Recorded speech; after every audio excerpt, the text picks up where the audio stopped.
Tá legal. O computador falou. Mais 5 minutinhos. Tá bom. É uma média de... Tem mais gente inscrita que ainda não apareceu? É isso que você quer dizer? Eu não acompanhei, não vi inscritas lá com a Celine, ela aqui. Oi, Rosane. Isso eu não vi, eu não acompanhei quantos inscritos, porque os da sociedade, eu não sei, parece que tem que se inscrever também, já não sei. Cristina, recebe, viu acho que como todo esses mundo minutinhos de pessoas chegando?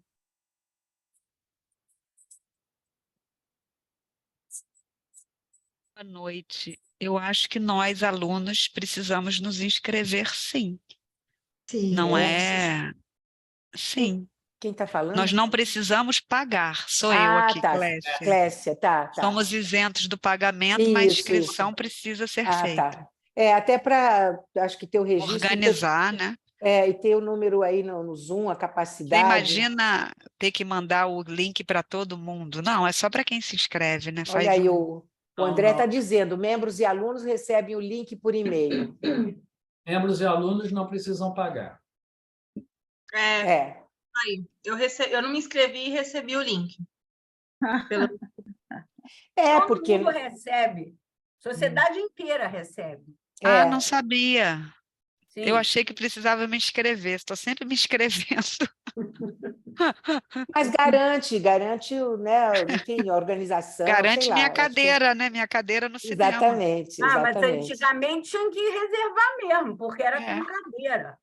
É verdade. Eu cheguei aí lá na sociedade com cadeira. Então.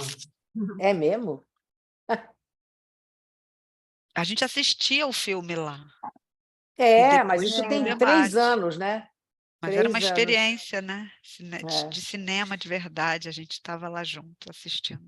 Teve um dia histórico, né, Galego? Há muitos e muitos anos, década, que foi o filme que a Faigo Strover foi comentar. Eu não me lembro se tinha uma coisa, ou é a Goya, e aí tinha gente sentada no chão, no corredor, mas isso é proibido, né? Acho que Corpo foi de bombeiro. a arquitetura da destruição. Da destruição também. Foram 2 vezes. 2 vezes. As horas que a gente fez também, quando o filme estava... Foi a primeira vez que a Suzana foi, eu acho, o filme estava passando nos cinemas. Na última hora, alguém arrumou, não espalhem, uma cópia pirata, mas o anúncio era só para o debate. Aí quem chegou muito cedo pode rever um pouco do filme. E quem foi comentar? Foi a Vivian Kogut, não? As horas? Não, acho que foi eu e Suzana só mesmo, na época. Foi só. Não me lembro. Não, acho que teve alguém que conhecia... Foi. Alguém da literatura. Virginia Woolf, eu acho que não foi a Vivian Kogut? Não foi. Não, foi... Eu tinha uma professora de literatura inglesa que eu Sônia, não era a Sônia Kramer? Peônia... Não, a Sônia foi também, mas a Peônia Guedes foi umas 3 ou 4 vezes. Mas quando a gente Regina, tudo bem? Boa noite. Quem está falando comigo? Sônia. Oi, querida. Tudo bom? Boa noite a todo mundo. Bem-vinda. Que bom. Bem, não sei. Vou dar mais um minuto, são 19h14. Para a gente terminar às 9h. Marcela está querendo falar seu texto. Vou fazer uma aberturinha, uns minutos, esperar mais um instantinho. De repente entra alguém. A Aide ficou de voltar. É. E, ó.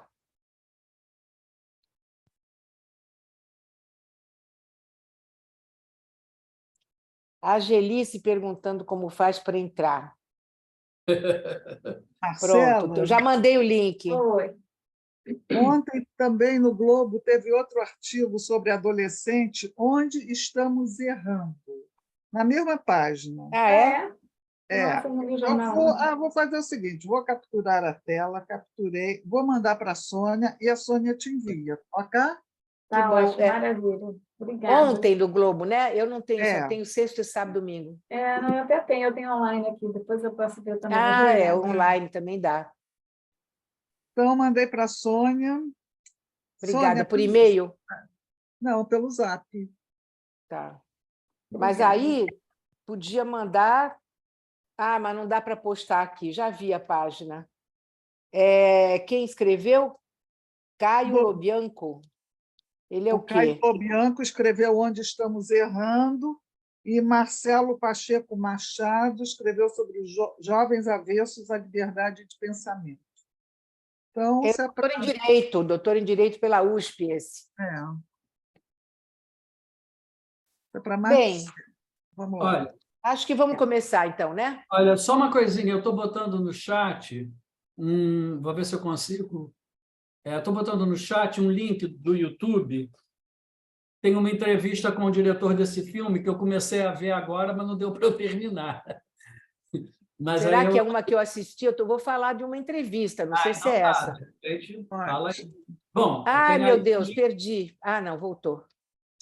tem um link aí, depois quem quiser ver a Depois entrevista. você me passa, porque para copiar daqui para eu mandar para o meu WhatsApp, porque aqui, quando acaba o evento, se perde, né?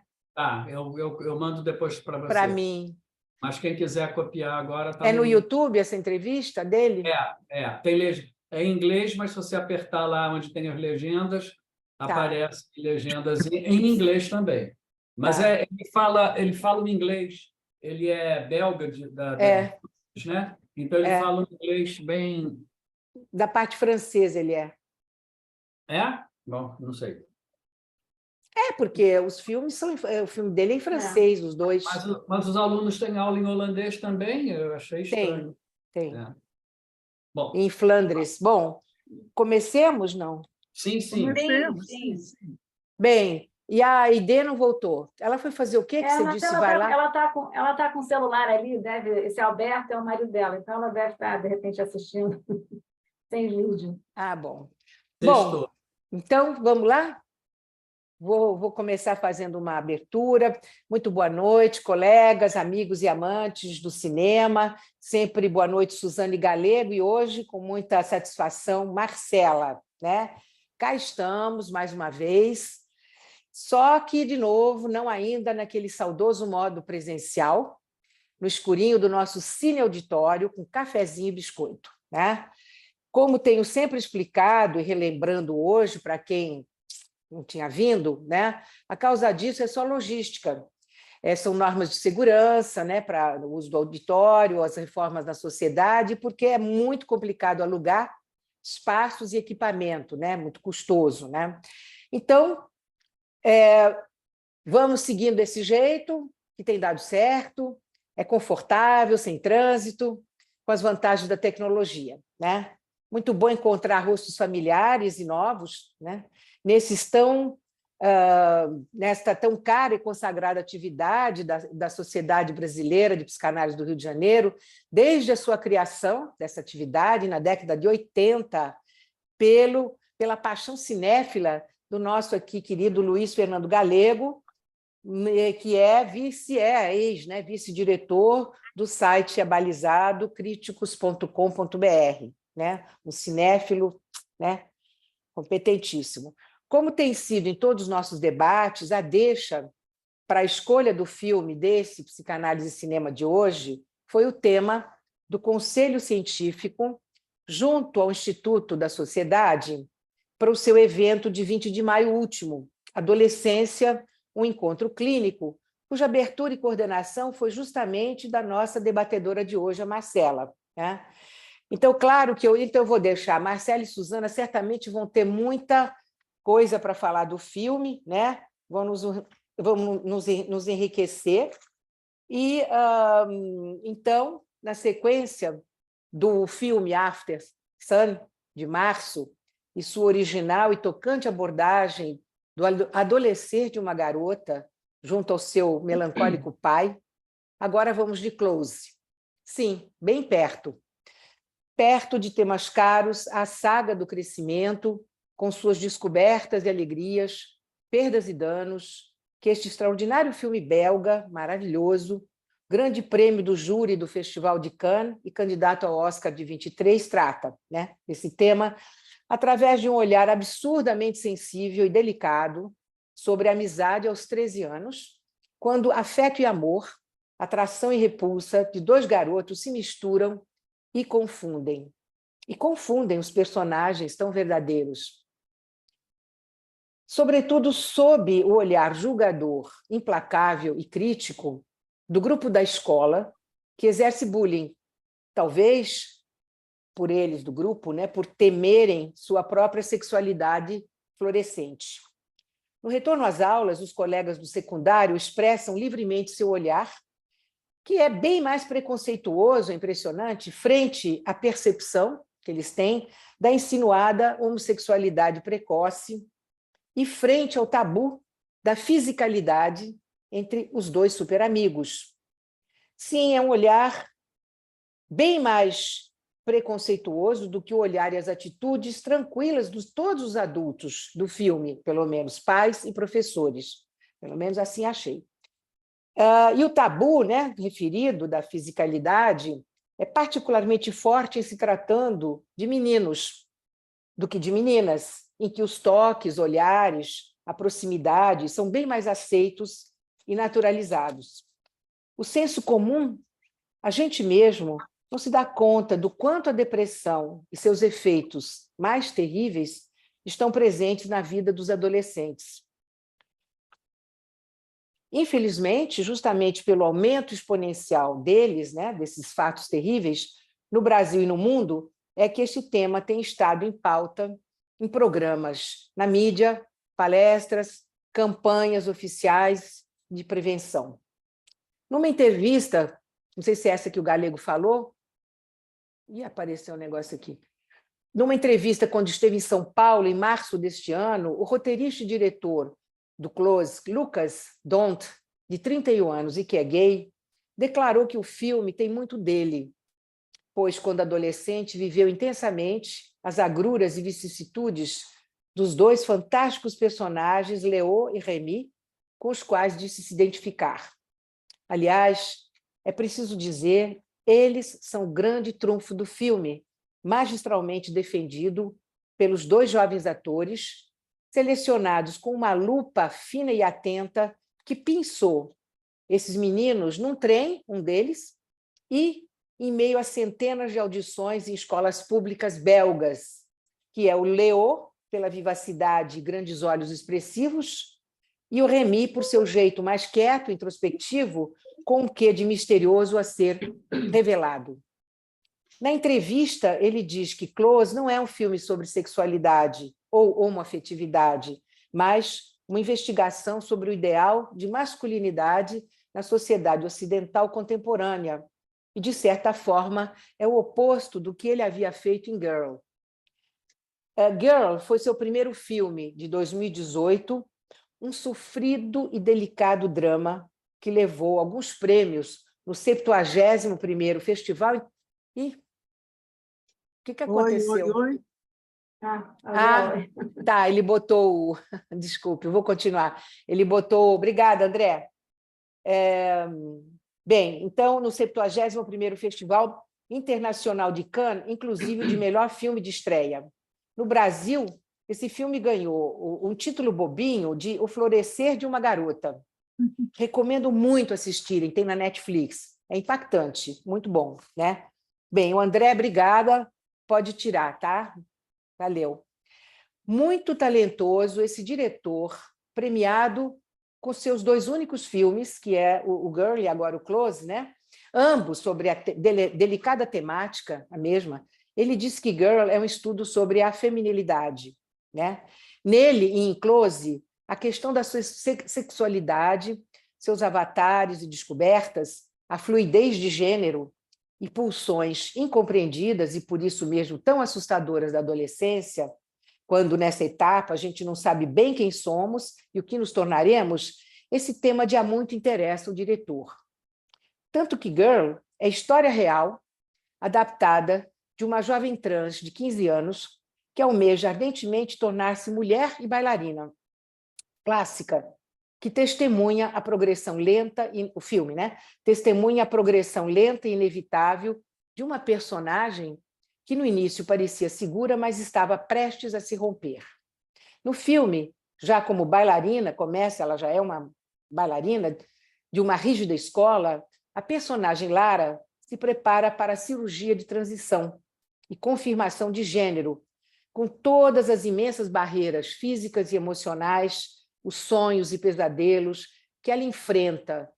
Por mais que conte com carinho, acolhimento e compreensão do pai amorosamente comovente, da família e da equipe de médicos e psis que a cuida nesse processo, dentro de um contexto belga bastante progressista, mas que revela também suas hipocrisias e ignorâncias.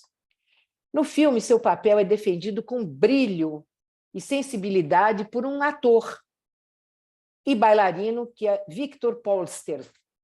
Nesse filme, o diretor Dont estabelece uma equivalência entre a dança e a transição de gênero, calcada na concepção do corpo como parte da identidade subjetiva e na capacidade do corpo em se transformar. O próprio diretor revela nessa entrevista que a dança foi sua primeira opção de vida e de arte, mas, aos 12 anos, ele dançava, as críticas já o desencorajaram, taxando sua performance muito de menina, aspas, né? Por não parecer suficientemente masculina. Sua tristeza e frustração, então, né, ao desencorajamento, deram lugar ao alento e inspiração quando sua mãe, para consolá-lo, o presenteou com uma câmera e não mais parou de filmar. Mas ele conservou sua perspectiva sobre o movimento e a coreografia dos personagens, que ele explorou bastante em close, já que ele diz ver o cinema como uma coreografia e não como uma sequência tradicional de diálogos. Seu cinema sofreu a influência de diretores que admira, como Chantal Akerman e os conhecidos belgas Irmãos Dardenne e da Câmara Inquieta de Gus Van Sant. Bom, vamos ao meu habitual hors d'oeuvre, o aperitivo, a mídia que o André vai exibir na tela, né? Só para dar uma situada. André, por favor, você passa aí.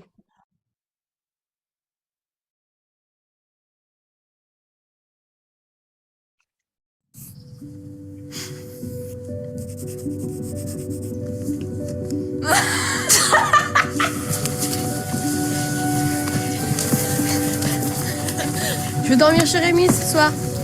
Tu reviens chez nous un jour? Peut-être.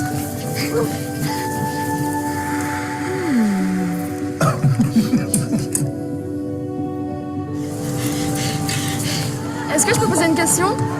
Est-ce que vous êtes ensemble? Non. Sûr? Sûr et certain.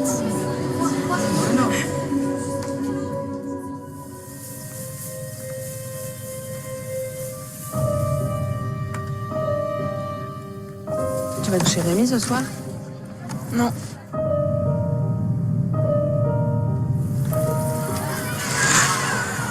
Non, tu attends toujours, mais là tu me laisses.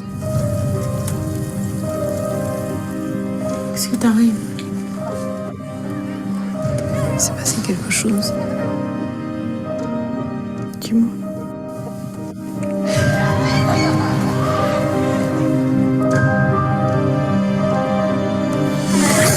Rémi.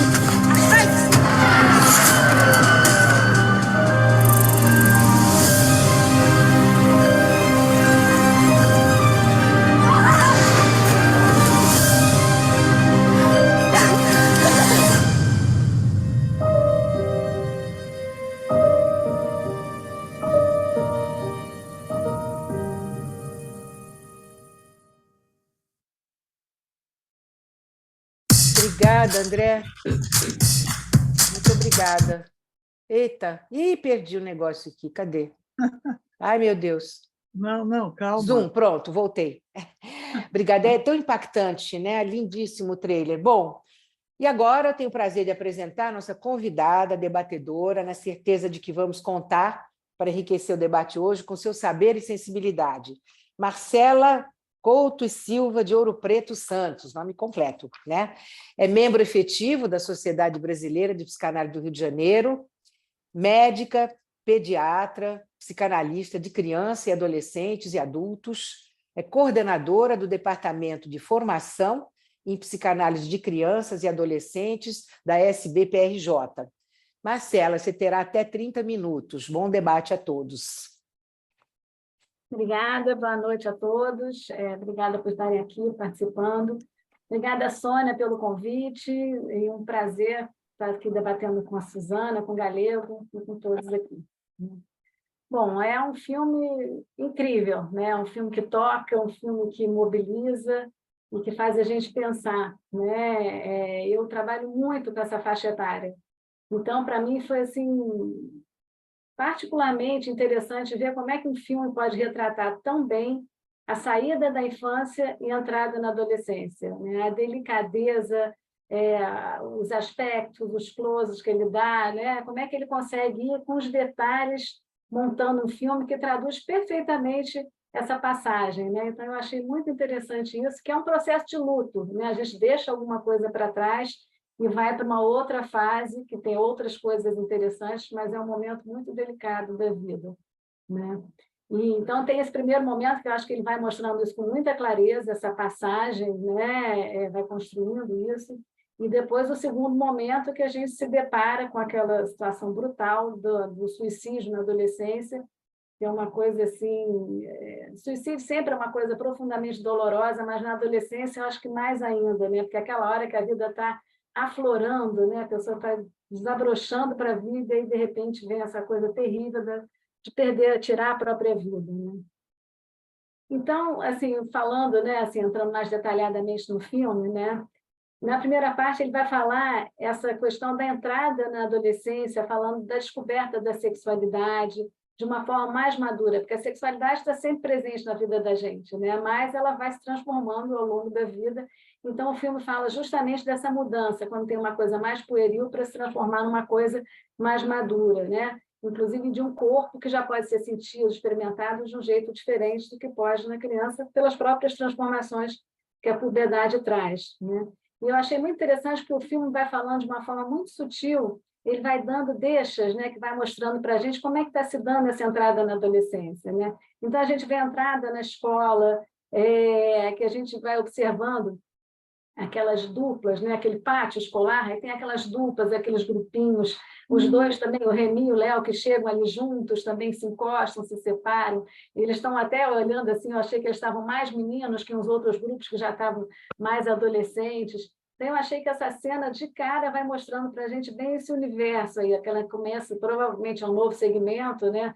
Eu imagino que aqui no Brasil seria o Fundamental 2, eles estão bem nessa época, né? Depois tem outras sutilezas, tem uma hora quando eles estão naquela briga no quarto lá do Remy, que ele levanta o braço e a gente vê aqueles pelos embaixo do braço, que até assusta, né? Porque eles são magrinhos, então eles parecem menorzinhos, mas de repente você vê ali o sinal da puberdade aflorando, né? Não dando nenhuma dúvida. E isso é uma coisa que a gente vê muito, quem trabalha com criança e adolescente nessa transição, é um dia, de repente, você olha, tem um sinal, alguma coisa que você olha, aquela criança está virando um adolescente. E são sutilezas, né? E aí, de repente, 6 meses depois, já está uma coisa completamente diferente. Mas isso foi uma coisa que eu senti muito na pandemia, porque na pandemia eu fechei o consultório em março e eu reabri mais ou menos em julho, final de julho, começo de agosto, justamente para começar a atender as crianças e adolescentes. Um esquema de máscara, né? Mas assim, foi impressionante como é que nesses meses a mudança que alguns pacientes sofreram, né? Enfim, depois outro caminho, a gente poderia falar sobre adolescência e pandemia, mas vamos agora voltar para o filme, né? Então, vai mostrando assim, como é que eles têm, né, essa amizade que é uma coisa fraterna, né? Tem uma coisa fraterna e que aos pouquinhos vai se transformando, né? Pelo menos foi assim que eu percebi. Então, inicialmente, a gente vê aquele faz de conta acontecendo livremente, aquela brincadeira embaixo da ponte, né? Eles estão ouvindo coisas, é que o outro percebe, está chegando, será que eles vão nos atacar? Então, faz de conta ali está correndo com uma liberdade completa. Isso é uma coisa muito prazerosa da infância. A gente pode fazer de conta qualquer coisa, né? E aí, mais adiante, no filme, é interessante porque eles voltam para essa ponte e aí o Léo já não quer mais o faz de conta. Ele fala, não lembro exatamente o que ele fala, mas diz mais ou menos que não, isso não está acontecendo, né? Ele vai trazendo a realidade para aquilo e fala, e acaba a brincadeira, vamos voltar para casa. E aí, nessa hora, fica muito clara essa despedida da infância. E vai aparecer em várias outras partes do filme, mas nessa hora eu achei que são... É um dos detalhes que vai mostrando, né? Eu vi 2 vezes o filme para poder comentar aqui, mas é um filme que eu poderia ter visto várias vezes, porque cada vez que a gente vê, a gente vai descobrindo um detalhe novo que é muito sutil, né? Então, a gente pode ver uma coisa interessante também, que dessa infância e adolescência, essa passagem, a gente vê que, inicialmente, os dois meninos estão brincando livremente, a família do Léo está lá trabalhando, lá na plantação, e ele não tem obrigação, ele não se sente obrigado a ir lá, ele pode correr no campo de flores, eles riem, correm, se zoam, andam de bicicleta, dividem a mesma cama com uma naturalidade, conversam, né? E isso é uma coisa muito comum que a gente vê nessa idade, né? Que eles podem brincar, as meninas também, as meninas, inclusive, mantêm isso, talvez, ao longo da vida, né? Que as meninas vão para o banheiro juntas, tomam banho juntas, as mulheres também fazem isso, né? As mulheres têm uma liberdade muito maior de brincar com isso, né? Mas, então, a gente vê esses dois meninos podendo brincar a sexualidade com a sexualidade, com uma naturalidade sem muita censura, né? Que é uma coisa bem dessa faixa etária da pré-adolescência, né? E aí, o filme vai sugerindo através dos olhares, né? A gente quer muito interessante como é que eles se olham, como é que eles se veem, e que alguma coisa mais sexualizada começa a aparecer entre eles. A gente começa a perceber isso. O filme vai mostrando que a sexualidade, de um outro jeito, começa a acontecer, né? E aí, embora a gente, no filme, também nada chega a se concretizar, eles não dão um beijo, não tem uma coisa de se tocar, né? Assim, mais fortemente, né? Se masturbar alguma com o outro, a gente não vê nada disso acontecer. Então, são sutilezas e sugestões, mas nada acontece explicitamente. Aí, nas brigas, né, que tem aquela briga que acontece no quarto do Remy, e depois, né, que eu acho que aquilo ali é um marco no filme de uma ruptura, depois a briga que acontece na escola, eu acho que naquela hora é a possibilidade de se tocar, né? Ali eles podem se tocar, se aproximar fisicamente de um jeito que eles não podem de outra forma, porque já tem a censura ali do que pode e o que não pode, né? Então, parece, essas brigas me parecendo assim, uma descarga assim, sexual, né? E onde o tocar fica aceitável, tolerável. Então, a gente vê ali que tem uma coisa que vai desabrochando e que aproxima os dois e, ao mesmo tempo, afasta, o que aproxima e afasta naquele momento, né? Tem uma coisa interessante nessa cena que eles brigam no quarto, né, que me chamou a atenção, que depois o Remy vai para o banheiro. E aquela mãe, que parece ser uma mãe com uma cabeça bem livre, né, ela fica ali super incomodada, batendo na porta do banheiro, insistindo para que ele saísse, né? Então, assim, a gente pode pensar aqueles adolescentes que se trancam no banheiro, os pais ficam enlouquecidos, abre a porta, né? Porque está todo mundo pensando que eles estão se masturbando lá dentro, aquele incômodo que às vezes fica na família, né? Mas, nesse caso, eu não achei que era isso. Eu, inclusive, imaginei que a cena seguinte ia ser ou o Remy se cortando, né? Essa coisa da automutilação que a gente tem visto muito ultimamente, ou então ele vomitando. Eu imaginei que seria alguma coisa dele fazer uma coisa, agredir fisicamente. Me chamou a atenção por que essa mãe ficou tão incomodada com isso, né? Será que, de alguma forma, ela estaria né, pressentindo, intuindo alguma coisa ali, né? E aí é interessante que o filme vai transcorrendo e a gente começa a ver o papel do grupo ganhar força, né? Que também é muito típico da adolescência, né? De repente, antes os pais eram aquela referência muito forte, de repente, o grupo começa a ganhar uma força muito grande, a gente começa a ver o olhar crítico, né? Que vem muitas vezes de dentro, uma autocrítica muito forte, que também acaba sendo projetada nas pessoas do grupo, né? Uma fase, esse início da adolescência, a gente vê muito bullying. Depois, mais tardiamente, isso melhora, mas no início isso é muito comum, justamente porque a crítica está tão intensa, as fantasias, e aquilo vai sendo projetado em volta, né? O que é insuportável é jogado no outro, né? Então, nessa fase aí, tem aquela situação, até a cena que aparece aí no trailer, né? Que, aliás, é uma ressalva que eu tenho com os trailers. Eu acho que, às vezes, eles mostram demais do filme. Eu sei que faz parte para a gente poder ver o filme, mas, às vezes, dão deixas que talvez a gente não precisava ver. Mas, enfim, são assim, né? Mas, enfim, as meninas perguntam se eles formam um casal, né? E é interessante porque elas perguntam de uma forma natural, e isso é uma coisa muito de hoje em dia, né? Especialmente, assim, em ambientes mais liberais, essa geração de 12, 13 anos, eles estão com essa bandeira, né, LGBTQ, um monte de designações que eles trazem quando você conversa com a cidade, é super interessante porque eles têm uma quantidade de classificações e eles dominam isso, eles, né, comentam, é muito interessante. Mas, então, elas falam disso de uma forma que tem uma certa graça, você não sabe se tem assim, uma coisa preconceituosa, mas eu não achei que era necessariamente preconceituoso, uma coisa homofóbica. Eu achei que isso podia ser, por exemplo, se fosse um menino e uma menina. Isso a gente vê muito também, aqueles dois super amigos, uma menino que vem desde pequenininho, aí, de repente, o pessoal começa, está namorando, está namorando. e aí fica insuportável, aqueles amigos param de ser amigos porque não dá para continuar ali com aquilo ali, a pressão do grupo fica muito forte.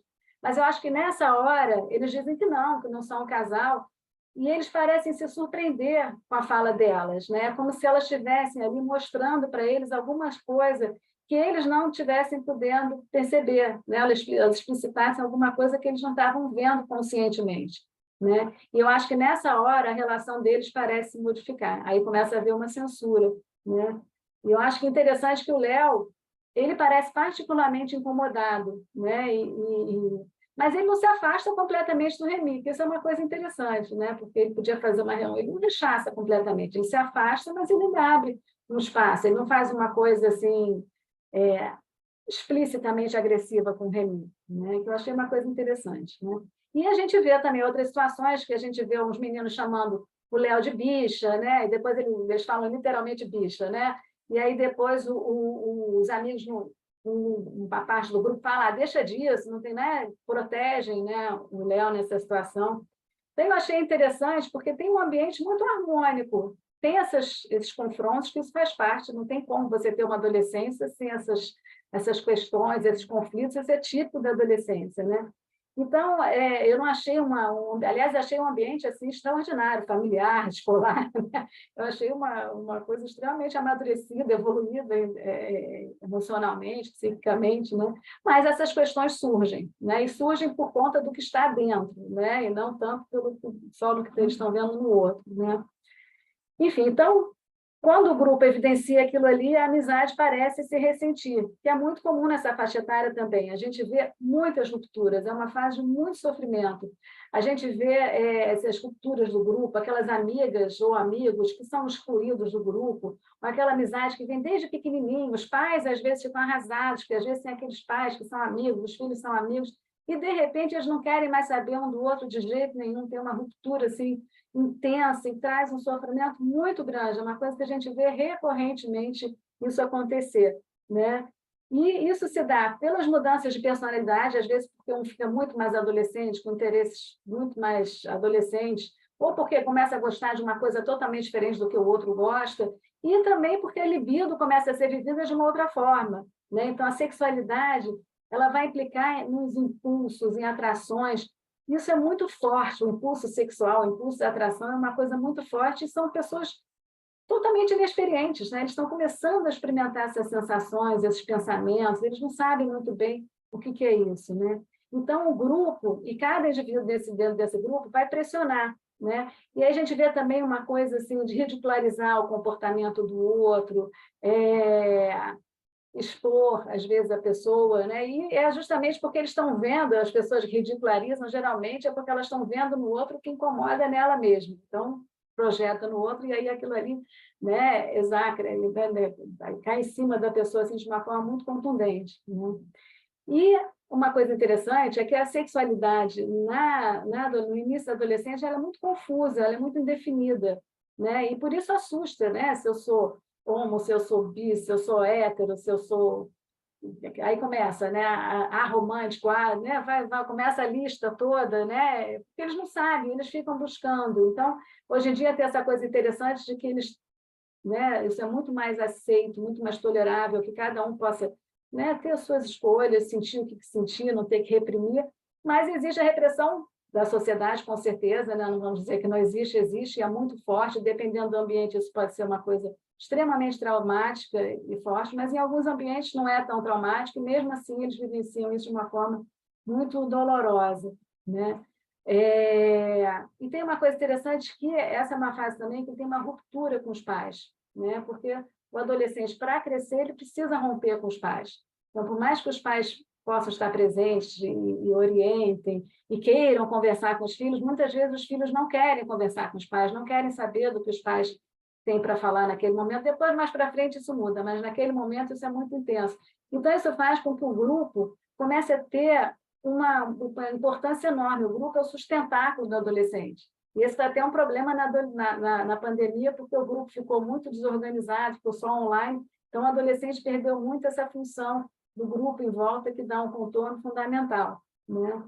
Mas, então, por outro lado, também, tudo que o grupo pensa, o que o grupo comunica, percebe, tem uma importância enorme, né? Aquilo ali toca, né?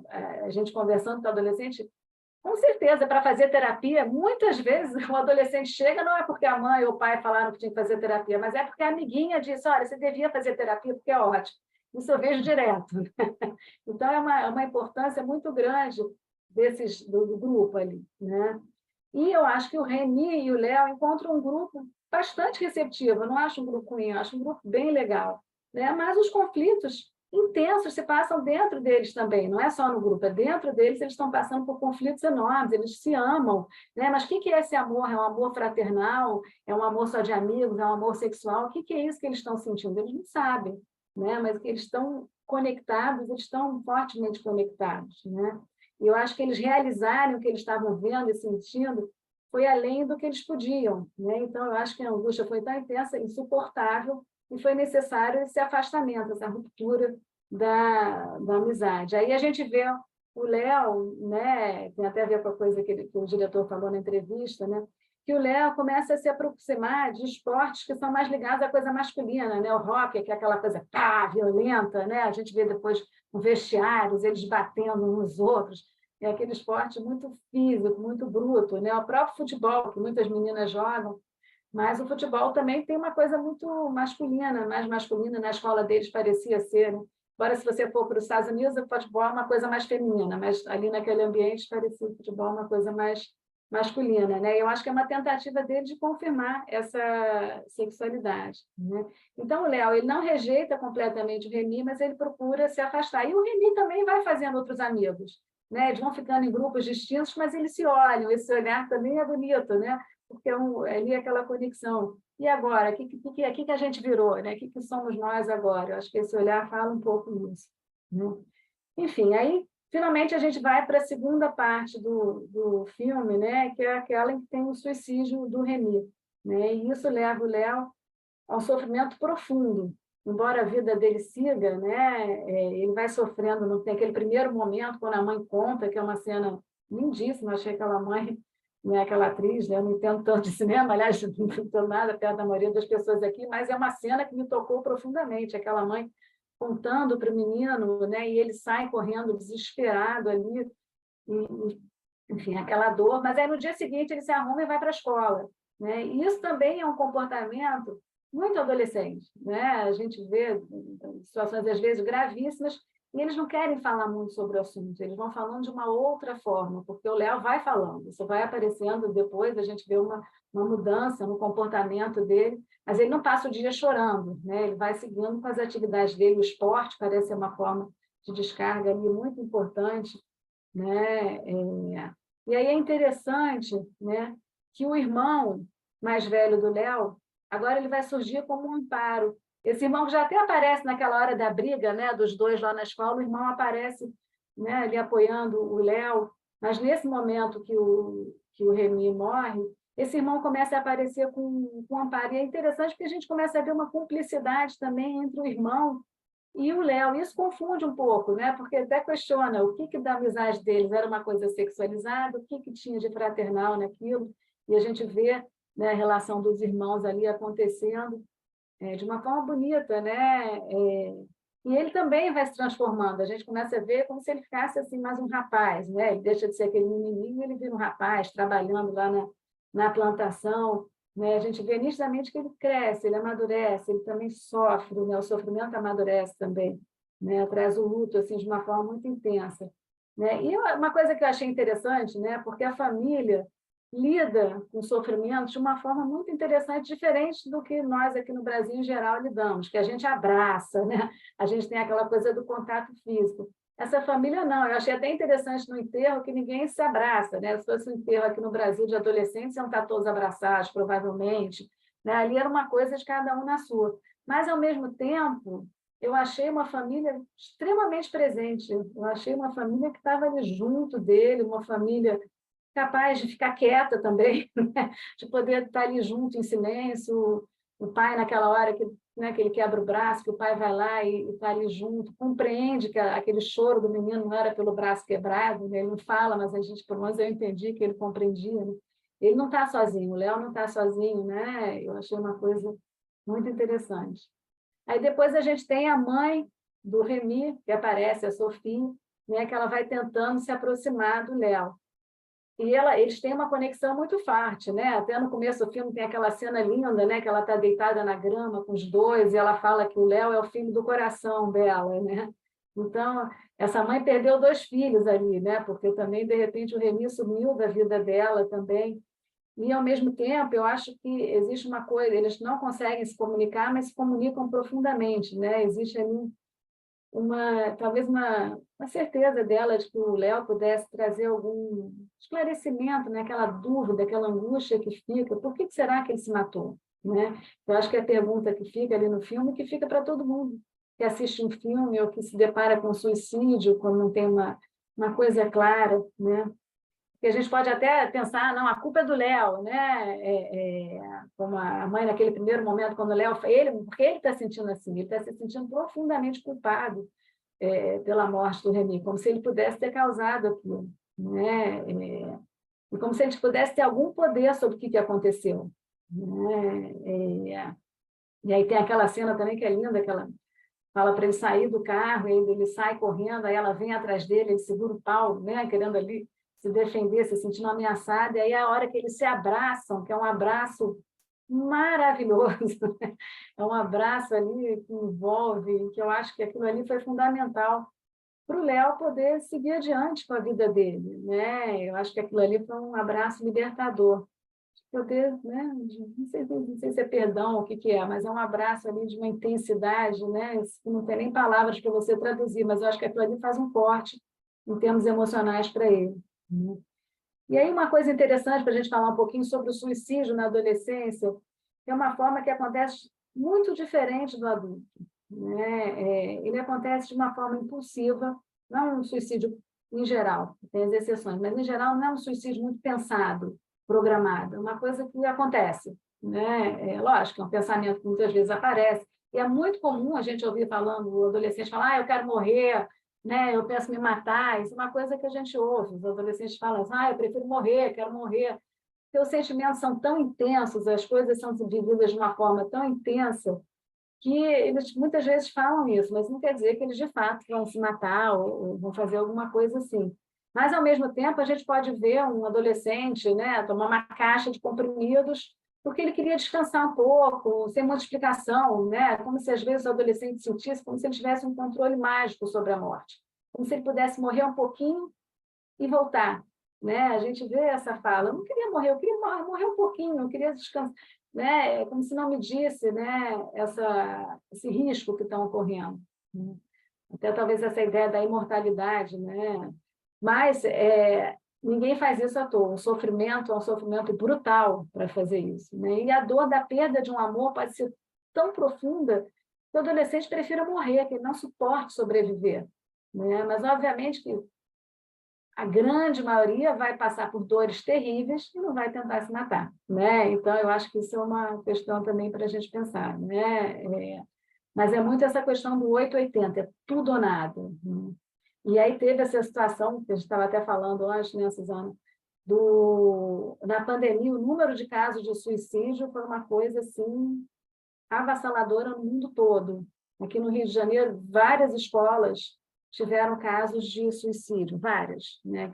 Adolescentes de 13, 14, 15, 16 anos que se mataram, né? Eu soube de vários. Foi uma coisa terrível, né? E isso tem um impacto, cada morte dessas tem um impacto na família, na comunidade escolar, né? E eu achei uma coisa muito interessante, porque a forma como a escola lidou foi muito diferente das escolas brasileiras que eu acompanho aqui, como elas lidaram com essas situações. Porque aqui se parou de se falar, as pessoas não falavam. Inclusive, né, os adolescentes falavam, né? Eu queria que tivesse conversado mais, ninguém falou nada, ninguém comentou sobre o assunto. Eu achei muito interessante, porque as pessoas têm medo dessa questão do suicídio, evita se colocar nos jornais, as pessoas têm medo que isso gere uma onda de suicídios. Né? Pelo menos essa é a justificativa que eu já ouvi algumas vezes, não que você não pode falar, porque senão aquilo ali vai desencadear uma onda de suicídios. Mas, na verdade, eu acho que isso também impede a elaboração. E eu achei tão interessante essa escola que abriu espaço para os adolescentes falarem da dor deles, falarem do que eles pensavam do Remy. Eu acho que isso é uma oportunidade de elaboração para poder se pensar sobre aquilo ali, e é uma forma de você poder seguir adiante de uma outra forma, né? Porque essas crianças todas, adolescentes todos, vão ficar marcados, são marcos. Se você perde um amigo durante a adolescência, qualquer pessoa, mas um adolescente que perde, porque eles estão numa fase muito de onipotência, eles acham que eles não morrem, que as coisas não atingem a eles, aí, de repente, vem um amigo e tira a própria vida. Isso é uma dor, é uma ferida dramática, né? Eu achei muito importante isso, inclusive como eles fizeram, que chamaram os pais para irem buscar no ônibus, para poderem comunicar de imediato isso, evitaram que se transformasse num tabu, que não se podia falar do assunto. Não, a gente pode falar sobre esse assunto, né? Então, a gente pode pensar que um caso de suicídio vai marcar para sempre. O que o Léo viveu, aquilo ali vai marcá-lo para a vida toda. Isso aí não é uma coisa que ele vai esquecer, que vai ficar. Não, isso vai ser uma marca que vai caminhar com ele. Do mesmo jeito que a experiência, né, toda a vivência amorosa, essa descoberta ali com o Remy, essa dúvida do que eles tinham, isso vai ser uma marca que vai ficar para ele ao longo da vida, que ele vai elaborar ao longo da vida, ele vai, se ele puder fazer análise, melhor ainda, que ele vai ter oportunidade de pensar muito sobre isso, ressignificar, encontrar outros caminhos conforme ele for amadurecendo, vai poder revisitar isso que ele viveu. Mas isso é uma coisa trágica, né, que vai caminhar com ele. Mas eu achei muito interessante, porque também, né, aquela última cena do filme, que ele está naquele mesmo campo de flores que ele estava antes correndo junto com o Remy, aquela cena que ele olha, pelo menos eu entendi assim, que ele olha para trás e depois ele olha para frente, né? Então ele vai seguir com a vida dele, a vida segue, né? E vai podendo construir o caminho dele. Bom, enfim, então é um filme assim lindíssimo, riquíssimo, com atores inacreditáveis, e a gente pode conversar eternamente, mas o que eu tinha pensado em trazer inicialmente era isso, depois eu acho que a gente pode conversar mais. Puxa, Marcela, obrigada, muito bom. Aliás, você foi pontualíssima, ocupou esse espaço, muito, muito bom. Adorei, obrigada. Bom, agora a gente pode ir às considerações sempre tão interessantes, ricas do Galego, né? Nosso colega expert, e em seguida da Susana Schilde. Já vou apresentar, porque depois já vai, né, emendando, e finalmente depois para a participação de vocês, para conversarem. A Susana é crítica de cinema, roteirista, palestrante, animadora de grupos de cinéfilos, grupos de temas de cinema, né, e até de literatura também, e muito já que ela é debatedora do psicanálise e cinema e atualmente também coordenadora dessa atividade, né? Aliás, recomendo o texto que ela escreveu, talvez vá repetir um pouco hoje, no Globo, acho que foi no início de março, quando o filme foi lançado, saiu no segundo caderno, um texto que era uma crítica, ela faz crítica, que o Globo publica, muito bonito, né? Muito, claro, muito bom, como todos os textos, sobre esse filme. Então, a palavra está com, não sei se Galego quer falar agora, né? Como sempre, depois Susana, ou vice-versa, para depois a gente falar para a plateia. Não. Ladies first, deixa a Susana falar primeiro. Tá bom. Então, Susana também meia hora, tá? Como não chegou a tanto, mas muito obrigada pelo convite, Sônia, Galego, turma toda, prazer estar com vocês. Marcela, adorei o que você falou, muito, muito bom, gostei. Nossa, anotei várias coisas, super obrigada. Agora, esse filme, eu acho, enfim, as coisas básicas já foram faladas, mas eu acho esse filme muito perturbador e muito importante, porque ele apresenta uma questão ética, uma questão estética e uma questão narrativa. Eu tenho uma neta e a gente troca informações cinematográficas. Eu passo clássico para ela e ela me passa filme de adolescente. Eu acho interessante. Então, eu não sei se vocês têm contato com a cinematografia teen americana, filmes americanos passados em high school. Eu tive aqui um ciclo imenso, achei super importante ver, não gostei exatamente, mas como o que eu fico me perguntando é como os adolescentes recebem essa carga de informação, como os adolescentes são retratados. O cinema brasileiro tem poucos filmes sobre adolescentes, muito, muito poucos, e a principal informação sobre a adolescência vem do cinema americano, das high schools, que é um baixo astral, é um campo de terror absurdo. E se você procurar vários filmes de adolescentes, assim, Noite Passada em filme adolescente terror, que é A Hora do Pesadelo, A Babá, Rainha da Morte, e vários outros em que os adolescentes estão sempre numa situação de alto preconceito, eles são absolutamente preconceituosos. Esse filme só tem Lorde e Lady. Nesse filme não tem absolutamente agressividade nenhuma. A menina perguntar: vocês são mais do que amigos? Gente, num tom tão amistoso, se sentir é uma questão, como a Marcela falou, é uma questão interna do menino, porque eu não achei uma postura agressiva dela, não achei a pergunta agressiva, é como aquele menino recebeu. Mas o que o diretor mostra, o que o Lucas faz, né? O cinema e a realidade, bora combinar, não anda nada sutil, né? A sutileza anda passando longe, né? Longe. Um pudor, um certo respeito pelo outro. A gente não anda valorizando esses aspectos, né? E o cinema, particularmente, tem uma questão que é a seguinte: quanto mais mostra, melhor. Vamos ser bem explícitos. É legal, é contemporâneo mostrar tudo. Bora lá mostrar, porque aí impacta. Não vamos nos reprimir, seja em questões de sexo direto, desejo caiu de moda, o negócio é direto para sexo. Violência muito, muito explícita e roteiro menos, a violência mais. E tem, lógico, que tem questões, graças a Deus, tem filmes que andam nas margens, e esse é um deles, no sentido de que ele aborda um tema inabordável. Como é que você se aproxima do suicídio de um garoto de 13 anos? Como você apresenta isso? Como você fala disso, né? Teve um filme grego chamado Miss Violence. É um filme sinistro, o nome do diretor Alexandros Avranas, mas esse suicídio grego. Suicídio. Não, terrível. Foi explorado, esse suicídio da jovem no filme foi explorado de uma forma tão explícita, tão sensacionalista, no sentido de que vocês têm que ver tudo, tem que ver. Que isso? Eu só queria ver uma coisa, a saída do cinema, entendeu? Porque era absurdamente impossível lidar com aquilo tudo. Então, esse filme, ele é curioso porque ele passou por uma questão, o filme tem uma raiz biográfica, né?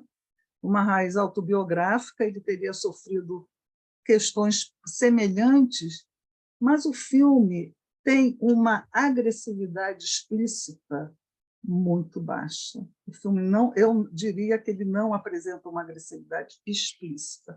O que ele tem é uma dor implícita.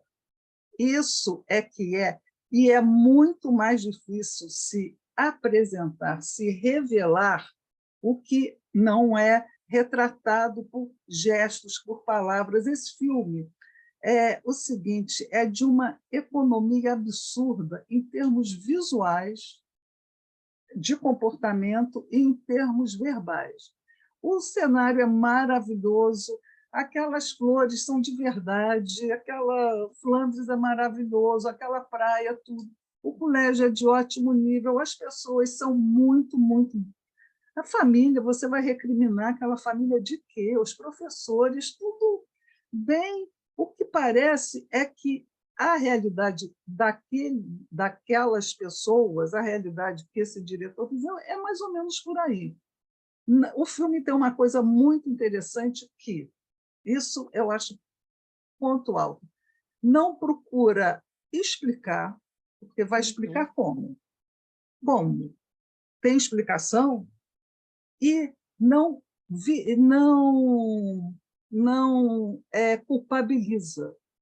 É uma questão que esse filme não tem nem explicação nem culpados.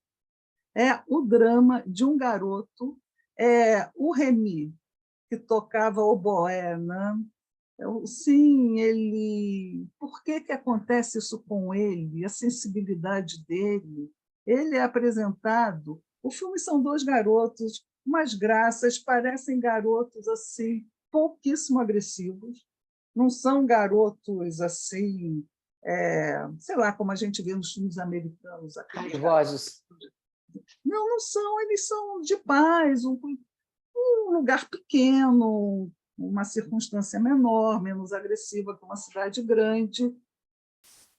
E o que tem é essa coisa de que a vida deles, como a vida como ela é uma vida tranquila, mas algumas coisas vão acontecendo com o Remy que o atingem de uma forma absurda. Ele é frágil. Eu realmente não sei qual é o diagnóstico dele, porque nem compete, porque ele sente, e até sente mais do que o Léo. O Léo, como se falou aqui, ele vai para o jogo de hóquei, ele fica assim, aparentemente mais virilizado, mais forte, mais homem, né? O Remy Tacoboé, talvez mais frágil. Mas disso tudo, a questão é o seguinte: como abordar essas questões?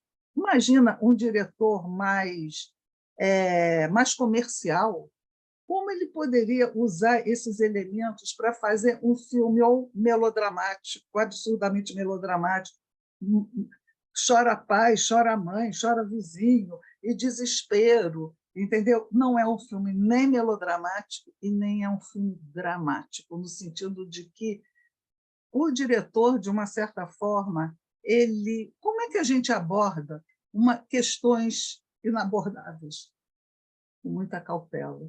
A gente leva muito tempo. A gente não vai de cara, então eu vou encarar hoje, agora. Que isso, gente? E eu acho que esse diretor, como eu escrevi na crítica, né, que vou dar uma lidinha, né, o que fazer quando a dor, a incompreensão, a realidade são insuportáveis? Como é que se lida com isso, né? Fugindo. A gente desvia o olhar, o pensamento, o assunto. Só, eventualmente, com muita cautela, a gente procura uma brecha para tentar entender, para tentar abordar. O filme ele realmente focaliza a questão do Remy e do Léo. A gente vê, aos poucos, que a mãe do Remy tem uma atitude... Enfim, a vida, ela tenta colocar a vida para frente, ela continua trabalhando. A questão é como é que o Léo vai assumir, vai lidar, não é assumir, vai lidar com essa questão. E o diretor faz isso, ele alterna planos, sim, tomadas mais longas, e ele também, principalmente nos jogos de hóquei, as tomadas são muito rápidas. Pá, pá, pá, pá. Ele alterna os times das ações. Tem ações mais contemplativas, a gente tem uma contemplação muito grande nesse filme, e o que tem, a ação está mais concentrada quando o Léo está na praia com os amigos, aquilo é tudo muito, muito impressionante, a energia, ou ele está jogando o hóquei, né? E tem uma coisa assim, em termos de cinema, como esse diretor ele fala assim: eu vou dar um tempo. E como é que ele dá um tempo? Dando tempo mesmo. Quando o Léo sai da praia e entra no ônibus, aquela viagem tem um tempinho, né? Depois o diretor, o inspetor fala: não, vamos sair, recebe telefonema, não sei o que, aconteceu alguma coisa, os pais de vocês estão aí, por que aconteceu? Ele vai com muita calma, ele vai com muita cautela, ele não é abrupto, ele não quer escandalizar, ele não quer chocar. O último a sair do ônibus é o Léo. E tem aquela cena linda da mãe tentando falar com o menino, mas tudo é com muito pudor, é com muito respeito. E eu acho que, quer dizer, o diretor, o Lucas, ele aborda esse tema com respeito. Fazer sensacionalismo desse tema, como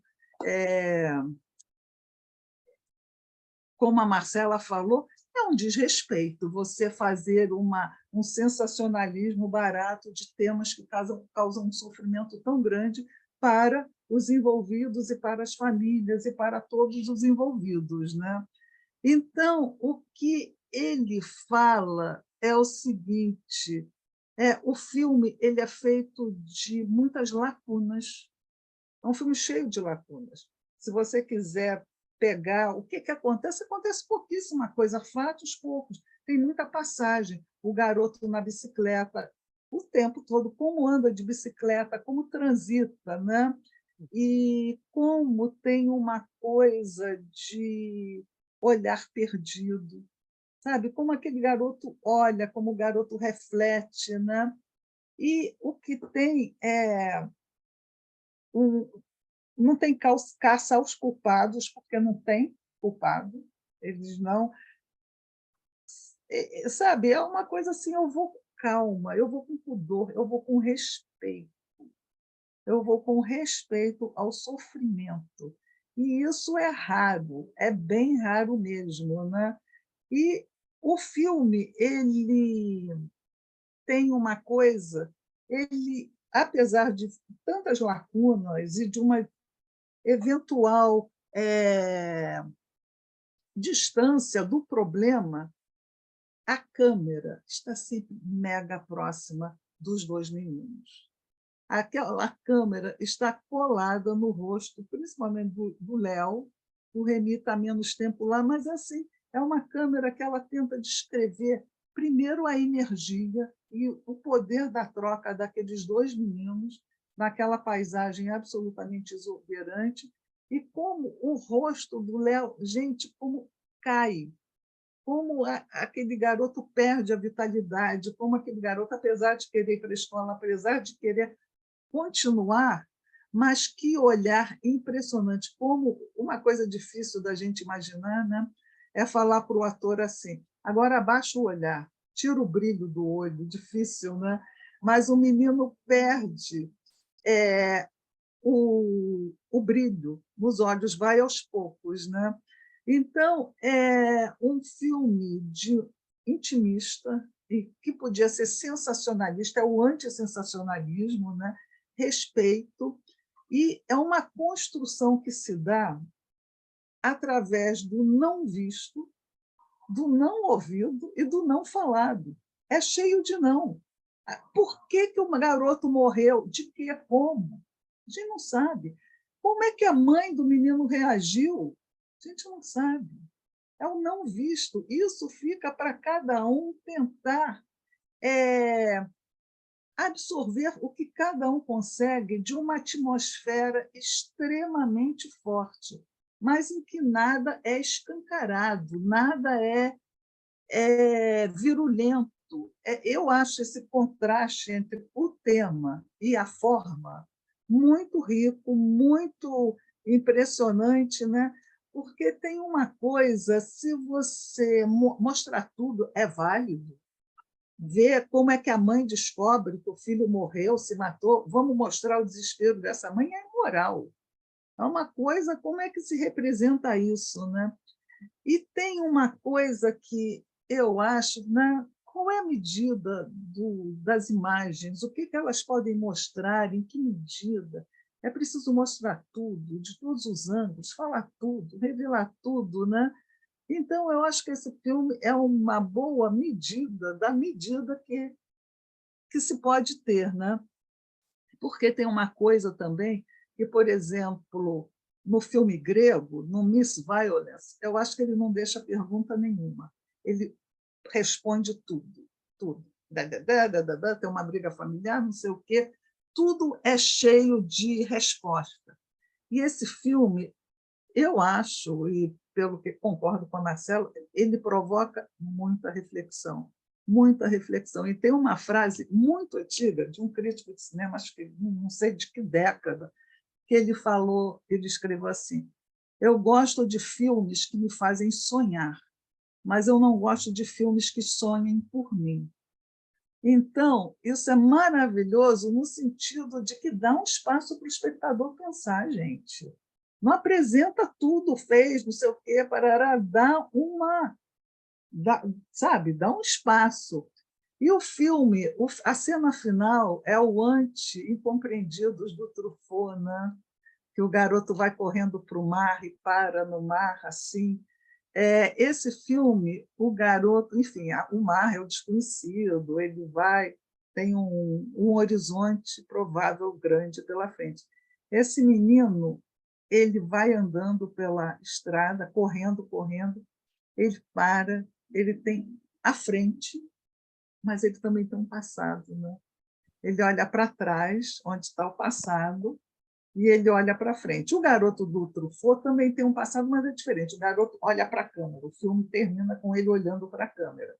E nesse filme, não. O garoto olha para trás. E o que esse menino vê naquele campo florido maravilhoso? Ele vê o passado dele.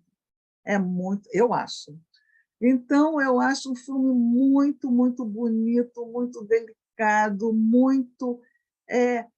em que o implícito é mais poderoso que o explícito. E isso, visualmente, gente, é uma coisa que é possível ver. Esse filme não tem nada agressivo.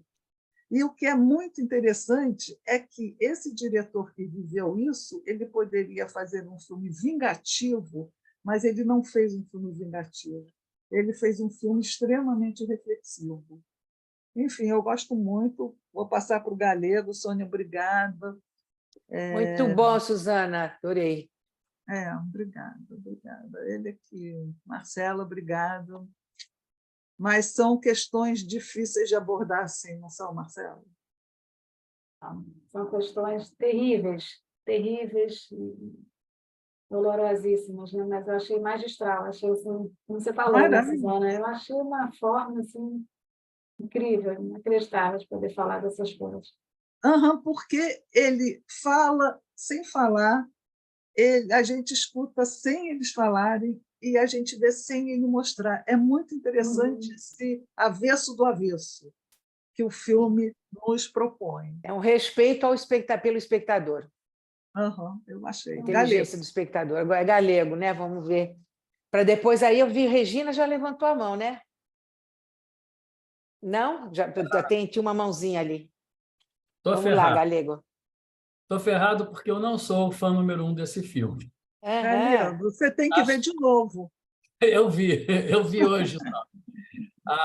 Acho que a Marcela foi excelente, porque foi um olhar muito clínico, muito psicanalítico, mas da Suzana eu discordo em algumas coisas. Bem, da Marcela, do que ela comentou, a minha discordância, se é que é bem uma discordância, é que ela valoriza mais o fato da projeção da crítica interna dos rapazinhos, né, ficando homenzinhos e com um conflito latente, sexualidade, heterossexualidade, homossexualidade. Galego.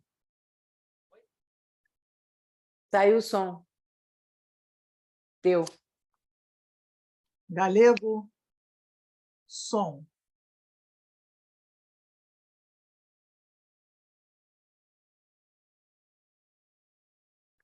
Vou mandar um zap para ele. Galego.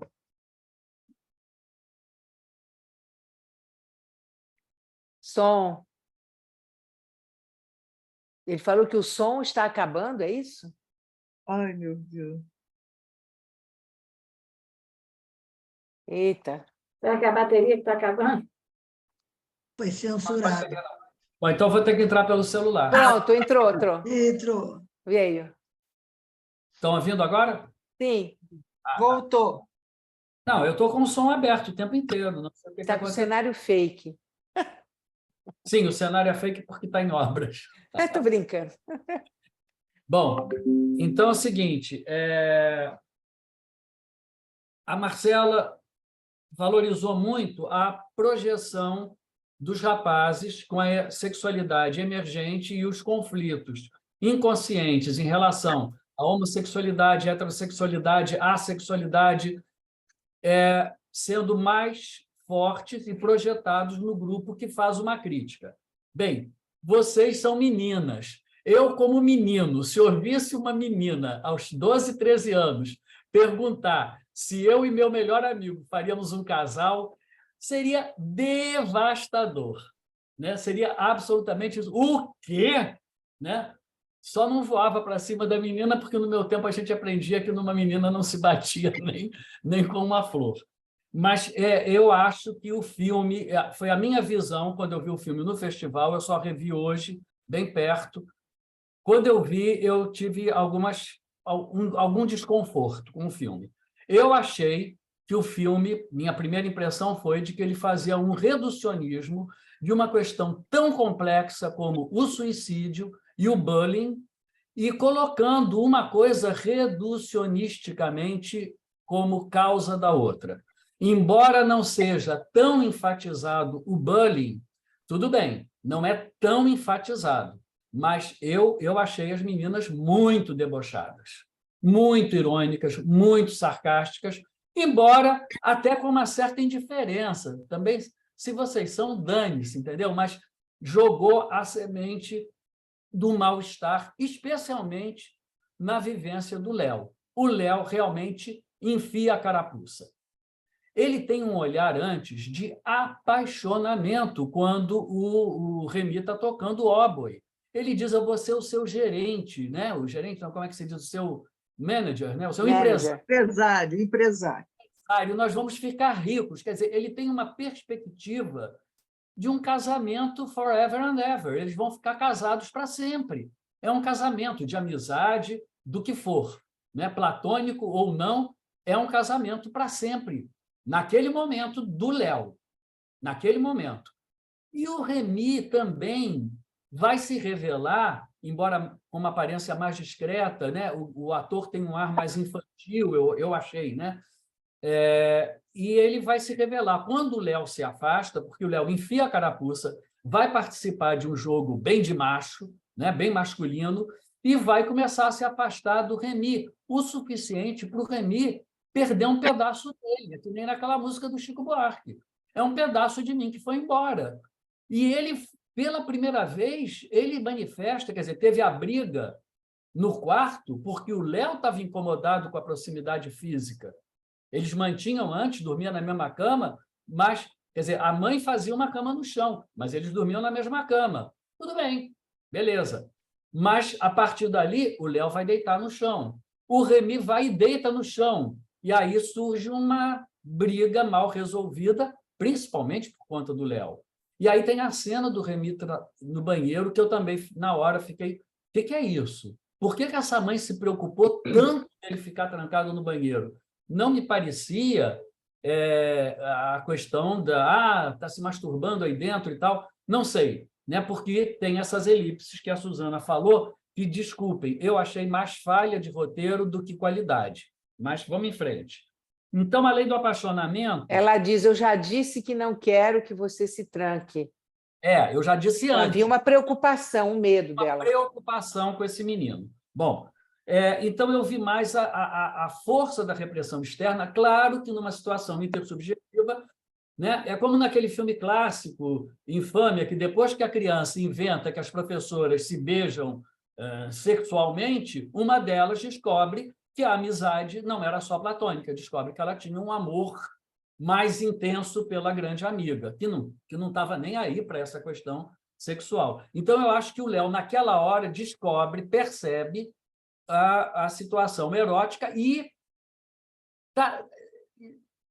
independente do que as meninas falam, existe a expectativa dos papéis de gênero. Menino não casa com menino. Menino tem que ser machinho, né? Menino não fica muito grudado em menino, especialmente... E o link que eu mandei do YouTube, que eu não vi inteiro, o diretor diz que ele pensou no filme a partir de uma pesquisa de uma psicóloga, uma coisa bem americana, né? A gente pode ter umas críticas, mas, enfim, ele diz que é uma psicóloga que entrevistou um bando de garotos aos 12, 13 anos, pedindo que falassem do relacionamento com seus amigos.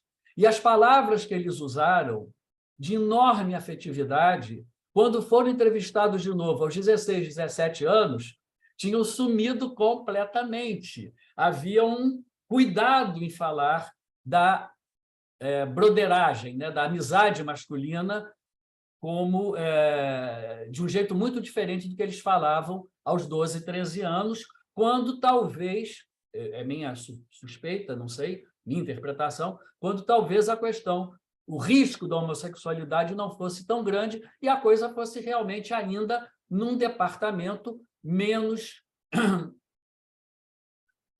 ligado à sexualidade propriamente dita.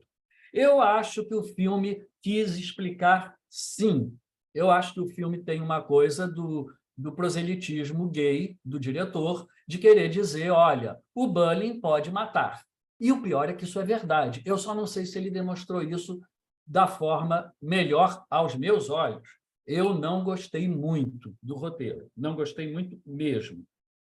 Bem, e como eu não gostei muito do roteiro, quando eu vi, eu só deixei para ver hoje, de novo, assim, a Suzana, eu não sei se foi a Suzana ou a Marcela que falou, que o Léo não está sozinho, né, em algum momento.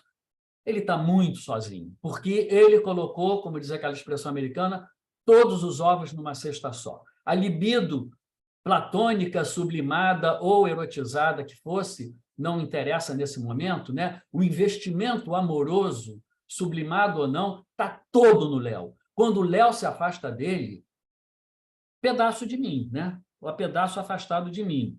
Então, ele está muito sozinho, tá? E eu acho que o filme pretende, de uma forma um pouco reducionista, uma explicação para uma questão muito complexa, que é do suicídio. Porque eu também tenho uma certa dificuldade de...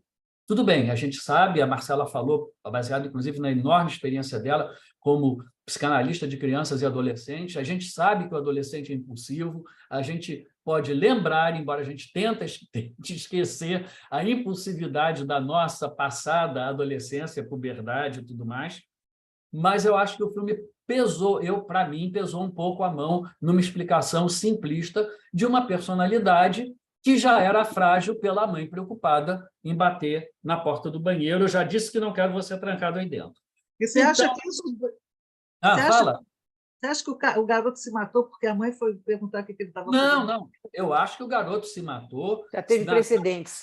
Na teoria do diretor, porque o bullying foi muito forte para o Léo, porque o Léo se afastou dele, ele perde um pedaço dele, a vida não tem mais sentido e ele se mata. Agora, isso sozinho eu acho que não dá para compreender, por mais que o suicídio impulsivo na criança e no adolescente, e às vezes no adulto também, eu atendi adulto que tentou suicídio assim, e absolutamente inesperado, uma coisa, o quê? Não entendi, qual é? Existe, é claro que existe, mas eu acho que já existe também um antecedente de uma estrutura mais frágil, que coloca todos os ovos numa cesta só. Você vê, o Léo fica profundamente incomodado com a suspeita ou com a fala, você é bicho, ou qualquer coisa assim. E ele vai seguir o papel social de gênero machinho, vai jogar hóquei e tudo mais. Lá ele repele o Remy que vai vê-lo. Lá ele é realmente agressivo com o Remy. Ele fica profundamente incomodado. O Remy diz, eu acho que eu vou também jogar hóquei. Ele...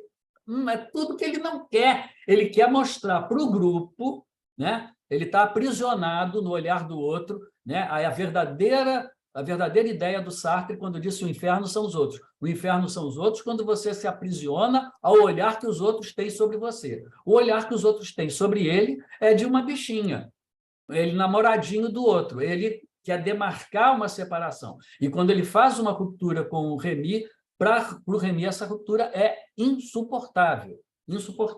E aí ele realmente acaba se matando. Ele não tolera. E aí Agora, teve uma coisa que eu fiquei muito invocado no filme.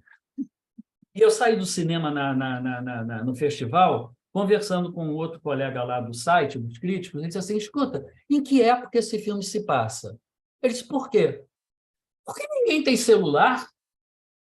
Falam em Ronaldinho, eu não entendo nada de futebol. Né? Ele tem pronunciação, né? Mas Ronaldinho e Ronaldo me parece que não são jogadores. Não pode ser que Maradona é citado, Maradona. Maradona e Pelé podem ser eternos, mas Ronaldinho e Ronaldo acho que já tiveram, não sei. Mas a ausência do celular me impressionou muito. Eu disse, que é isso? Na Bélgica, ninguém, adultos, professores, alunos, adolescentes, não tem celular. Aí, conversando de novo com esse colega, com o Luiz Baez, eu disse assim, escuta, a gente não gostou do filme, eu vou ter que falar sobre o filme, como é que vai ser? Eu vou ser o chato. Aí ele lembrou do negócio celular e me mostrou um texto de um sujeito que eu li e achei muito interessante. Então, eu vou concluir lendo esse texto, que não é meu, que tem coisas muito interessantes, coisas que eu discordo, coisas que eu mudei. Então, é um plágio descarado, tá? Estou assumindo aqui o plágio, mas tem coisas muito interessantes, eu achei. E o cara notou a ausência do celular. Então, é uma alma gêmea que eu encontrei aqui.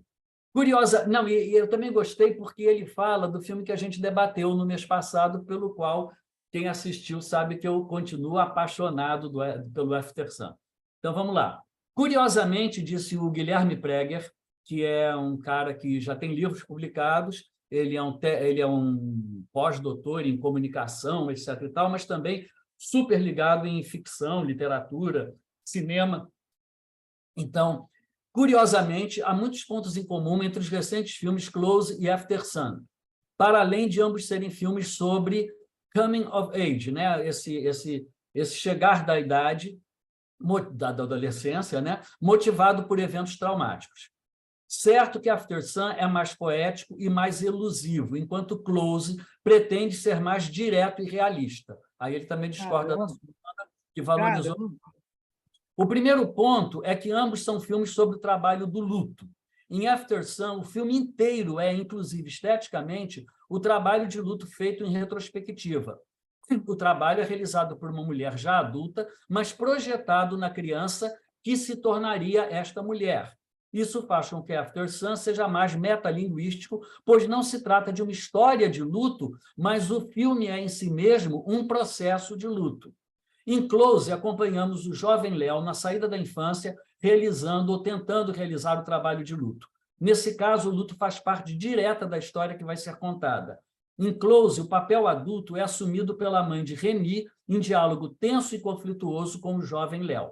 Em ambos os casos, serão adultos, a mulher que foi a criança de After Sun, né, e a mãe do menino que morreu em Close, que precisam socorrer os jovens, porque o trabalho de luto é muitíssimo difícil de ser enfrentado na infância ou na adolescência, pois o luto obriga justamente à perda da juventude com o enfrentamento da finitude na qual o adolescente não quer acreditar. Em After Sun, este socorro da adultidade é realizado poeticamente por um looping temporal, um retorno da mulher feita à cena de despedida com seu pai quando criança no aeroporto, e a reconstrução dessa cena sob o som da canção Under Pressure. Eu não sei a letra dessa canção, mas ele achou significativo. Essa eu não fui ver, eu fui ver a outra canção que ele menciona. Em Close, o luto é realizado num campo de embate entre o jovem e a mãe do amigo. A metalinguagem em Close é constituída pela proximidade metonímica da câmera com o corpo do personagem jovem, sempre filmado muito de perto. É essa proximidade física que faz com que Close seja um filme que comoveu mais imediata e diretamente as plateias. A dor é mais explicitada em comparação com After Sun, cujo tom é melancólico, cheio de elipses, que precisam da adesão do espectador e sua empatia com a dor meio que escondida. O idílio das férias entre o pai e a filha de After Sun é pontuado pela melancolia que saberemos ser causada pela depressão do pai, mas que mais no fundo é devido a esse trabalho de luto que está sendo realizado pela filha, agora adulta, conforme as imagens captadas num vídeo que são reconstituídas e que provocam as lembranças daquela fase de sua vida de infância quase adolescência. Há um outro ponto em comum entre os filmes que é mais complicado, pois se trata da relação com a homoafetividade masculina, que em ambos os casos é reprimida, e no caso de Close, tanto na ficção que está sendo narrada, quanto na construção do filme.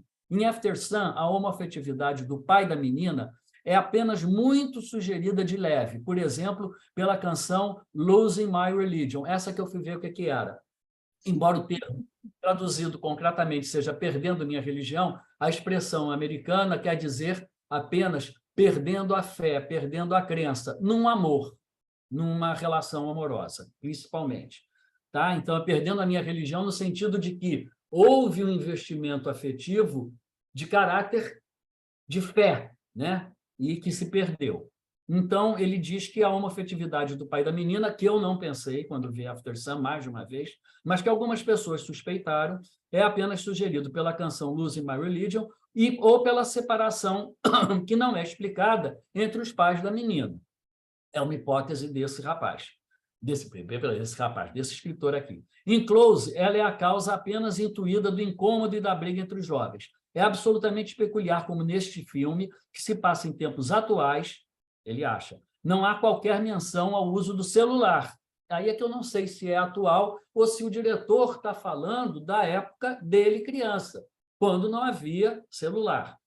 Verdade. Isso no enredo cuja preocupação com a verossimilhança é levada a um grau bem extremo. É claro que o celular não teria qualquer função na trama, mas seu desaparecimento se torna símbolo de algum tipo de repressão em jogo e, curiosamente, também não há nenhuma cena de masturbação tão comum entre adolescentes, o que mostra que a questão sexual me pareceu reprimida no filme. Enfim, são filmes complexos que refletem as relações de intimidade contemporâneas, pois crianças e jovens não podem mais ser protegidos de vivenciar momentos traumáticos, pois todos estamos vivendo tempos traumáticos. E nesses dois filmes, e em tantos outros, está havendo uma reformulação das relações entre a ficção e a realidade no momento em que proliferam teorias da conspiração, fake news e sua politização. Assim, o cinema não tem uma função apenas mais de deleite estético, sublimação ou estranheza estéticas. O cinema passa a ser um instrumento cognitivo de aprendizado para os tempos interessantes de guerras, lutas, emergências sanitárias e para as transformações aceleradas nas quais fomos todos envolvidos e jogados. Obrigado. Muito bom, Galego, obrigada. Agora, como a gente tem 20 minutos, vou correr aqui para dar a palavra, né, para as pessoas, e a primeira inscrita é Regina, depois tem Maria Esther, tá bom? Obrigada, um texto interessante para a gente depois reler. Vamos lá, quem é a Regina, né, que tinha se... Eu vou fazer um resuminho. Primeiro, falar do prazer de ver tantas versões, né? Como é interessante a gente se encontrar, cada um no seu quadradinho, e cada um falar do jeito que viu esse filme, pensou, né? Eu acho que o artista articula de uma forma especial questões que nos tocam muito. Então, eu parti da palavra close. Aí eu pensei, o que era isso, né? Fechar, encerrar, terminar. Quer dizer, o filme mostra esse fechamento e esse término da vida desse menino. Depois, so close, tão perto, né? Mas, ao mesmo tempo, não tão perto, não o suficiente para conseguir acolher esse menino que se mata. E depois, acho que foi Suzana que falou dessa porta fechada, né? Closed, essa porta que a mãe não conseguiu transpor. E esse silêncio também. E o close das tomadas, né? Muita fotografia, muito rosto muito perto. Eu achei genial esse filme. Gostei demais de estar aqui hoje, porque eu estava querendo muito conversar sobre ele. Quando eu vi Marcela, Suzana Schild, um privilégio conhecer você, Galego, e psicanálise e cinema, que tem tudo a ver.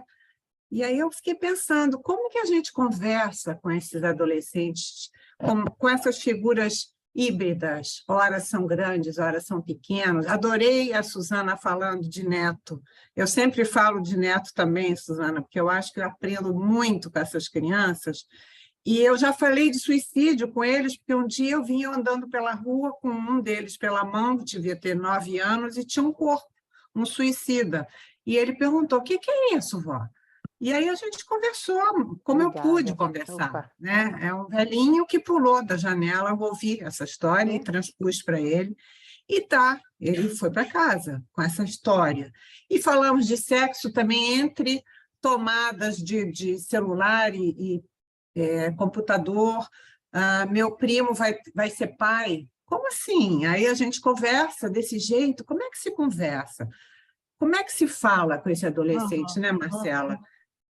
E como é que se lida com preconceito, homofobia, exclusão, o bullying e o não dito, né? Eu acho que sim, esse filme fala muito desse não dito, esse silêncio, esse close. E aquele abraço essencial daquela mãe, sabe? Essa figura que consegue abraçar, e se a gente pensar em psicanálise, basicamente é isso que a gente tenta fazer com quem procura a gente muito machucado. Como é que a gente segura essa pessoa tão machucada, contém com uma interpretação, cuida, fala, traduz, pensa junto, enfim. E também Suzana falou, só para acabar, dos filmes americanos, e eu atendo um menino desde a adolescência dele, em que ele tinha pavor de falar de sexo. Uma vez ele usou a palavra ninfetas, e a gente tinha um computador, e eu fui olhar as ninfas na pintura, e ele ficou em pânico com aquelas figuras de ninfas, quer dizer, não podia tocar naquele assunto, era muito fechado, muito close. E esse cara virou um adulto, está nos Estados Unidos, e me trouxe agora, recentemente, uma vivência de um suicídio na universidade. E eu falei, e aí, vocês conversaram? Houve espaço para fala sobre esse suicídio? Não, é um silêncio, é close. Então, realmente, é muito estranho, né, esse momento que a gente vive de tanta ação e tão pouca expressão, tão pouca fala, tão pouca elaboração. Eu amei esse filme, apesar de também ter saído muito incomodada, porque tem muito silêncio. E aí eu falava, gente, quem falou? Quem pôde falar com esse menino, né? Então é isso, eu achei esse filme ótimo e achei esse nosso encontro muito bom. E parabéns, viu, Marcela? Cadê a Marcela? Perdi. Obrigada, Camila. Obrigada, Regina. Obrigada. Esther, vamos lá, depois é Judite. Eu vou ser breve. Olha, em primeiro lugar, agradecer. Não só eu amei o filme, como adorei os comentários da Suzana, do Galego e da Marcela, que conseguiu assim realmente pegar, na minha percepção, que eu também trabalho bastante com adolescentes, o ponto nodal, que é essa passagem mesmo da infância para a adolescência. E quando a Suzana fala, né, da delicadeza do filme, engraçado, a primeira coisa que me chamou a atenção foi o cenário, né? O quanto aquele cenário com as flores transmitia, talvez a gente possa até pensar numa metáfora, né, da delicadeza de alma dos dois, né? Os dois eram extremamente sensíveis, e Suzana até questionou qual seria o diagnóstico do Remy. Não sei, Suzana, não sei, mas o que eu penso é que, embora os dois sejam muito sensíveis, talvez a gente possa pensar que o Léo teria mais assim, defesas melhores, né, mais eficazes do que o Remy, né? Porque, inclusive, embora você mesmo disse, né, não havia agressividade. Porém, o Léo vai buscar o Rock, que é uma coisa bastante agressiva. E, no decorrer do filme, a gente vai ver que ele próprio acaba se machucando, né? Aquela fratura dele do braço, pós-morte do Remy. Uhum. Eu até pensei assim, né? O que estaria representando aquela fratura, né? A forma da expressão do adolescente, como a Marcela bem disse, ela não é verbal. Por isso eu gostei muito do filme, porque ele trata realmente, quase que ele consegue, diretor, transmitir a forma de expressão de sentimento dos adolescentes. E é assim, que são atuações, né? Que são fazer mal a si mesmo, né? O cutting, no caso, no filme, ele quebrou o braço, quer dizer, ele se machucou, enfim. E, voltando a esse ponto, né, da passagem que a Marcela marcou muito, da passagem da infância para a adolescência, eu acho que tem assim inúmeras coisas. A brincadeira de esconde-esconde, que é como começa o filme, e eu fiquei pensando que tem essa cena inicial, né, ele se escondendo e tal, na cena seguinte, repete o mesmo lugar, a mesma brincadeira, e o Léo fala, mas isso não é de verdade. né, que eu acho que é muito a ideia de o que é de verdade ali entre os dois. O amor dos dois era de verdade? O que era de verdade? Né? Eu achei interessante essa frase dele. E o esconde-esconde é uma brincadeira de criança.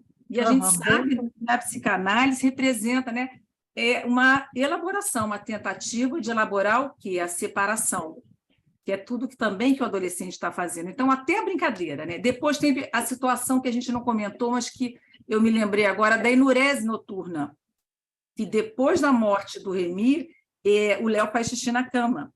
Que também ali eu acho que tem um misto de criança, que criança faz xixi na cama, uma coisa de excitação do adolescente, enfim, ele corre para a cama do irmão, né? Porque a cama dele estava lá toda já molhada. Enfim, com relação ao bullying galego, eu concordo com você que pode ser visto dessa forma. Eu fiquei bem na dúvida se era uma coisa assim maliciosa ou não. Agora, eu fiquei pensando, um bullying, obviamente, não vai, né, trazer um suicídio. Eu acho que um bullying na adolescência, isso é que me fez pensar demais. O quanto o adolescente fica vulnerável a essas questões, né? Porque um bullying na adolescência é dramático, é tudo que eles não precisam, entende? Eles estão se reafirmando, a identidade sexual é o corpo, estão se apropriando de um novo corpo, de uma nova voz. Então, eu concordo em parte. Eu acho que o bullying pode, sim, ter sido estopim, mas não, logicamente, não determinou. Enfim, teria muita coisa ainda para falar, mas eu só queria principalmente agradecer, que eu achei assim, nossa, adorei eu escutar a Suzana, porque vem com esse outro olhar, né, da narrativa, do close. Olha, o nome é closer, mas depois você falando das tomadas, né? Muito bom, muito obrigada. Close é perto, né? Exato. Agora, Judite, close é perto, não é só o fechamento. Olha, eu agradeço muito a oportunidade dessa noite de ouvir comentários tão sensíveis de um filme realmente lindo. Agora, eu penso assim que teve bullying, sim, que o bullying junto, quer dizer, 3 fatores talvez, não sei, o bullying, o afastamento abrupto do Léo e mais a forma de fragilidade do René que causaram suicídio, esse tripé. Agora, eu penso que o pai do René teve um descontrole e saiu daquele jeito que eu acho até natural de imaginar que ele, naquele jantar, fizesse isso. A mãe me pareceu assim muito tranquila, não é? Inclusive, quando perguntou se eles se falaram e primeiro o Léo disse que não, ela respeitou. Agora, quando depois o Léo foi de ônibus lá e falou que ele era o culpado, no primeiro momento ela grita, sai, sai, né? E aí, logo depois se arrepende, né? E corre atrás do René, e aquele abraço eu achei assim, algo assim, realmente muito, muito emocionante. Então, eu agradeço muito, que foi um filme lindo, com todos os comentários muito, muito sensíveis e bons. Obrigada. Obrigada a você, Judite. Tânia, né? Queremos te ouvir também. Não, Vanessa. Vanessa, onde? Ela levantou... Porque a Tânia escreveu aqui no chat. Tudo bem, tanto bom, faz. então não sei, cadê Vanessa? Vanessa. Bom. Então, Vanessa, desculpa, Tânia. Boa noite, tudo bom? Eu fiz várias anotações aqui, mas eu acho que eu gostaria de falar um pouco do que, na parte que eu concordei com o Galego sobre, acho que assim, o ponto grave, né, assim, foi a questão do bullying. Eu acho que por ser na adolescência, né, justamente por ser na adolescência, e eles terem sentimentos tão intensos, né, assim, que causou a ruptura do Léo, né, com o Remy, e aí acho que a ruptura que causou o suicídio, né, dele, né. E depois eu vi também, né, eu estava lendo na internet, que esse filme, o diretor, ele se inspirou num livro sobre relacionamentos de meninos, uma psicóloga que faz estudos, né, de cultura, como a cultura influencia no desenvolvimento humano, né? Então, assim, a questão das meninas terem feito aquela piada, né, para um causou, né, algo e para outro um outro efeito. E depois, assim, no filme, além do Léo ter se machucado, né, no esporte que ele escolheu, né, para afirmar ali a sua masculinidade, antes do Remy ele cometer o suicídio, ele agride o amigo, né? Assim, ele tá tão ferido, né? Assim, ele tá tão triste, né? Que o amigo sempre vai buscar ele. Eu acho que quando ele chega, ele não está mais ali, né? Então aí ele vai no colégio, ele briga, né? Então assim ali tem uma funcionária do colégio que acolhe ele e diz para ele que acabou.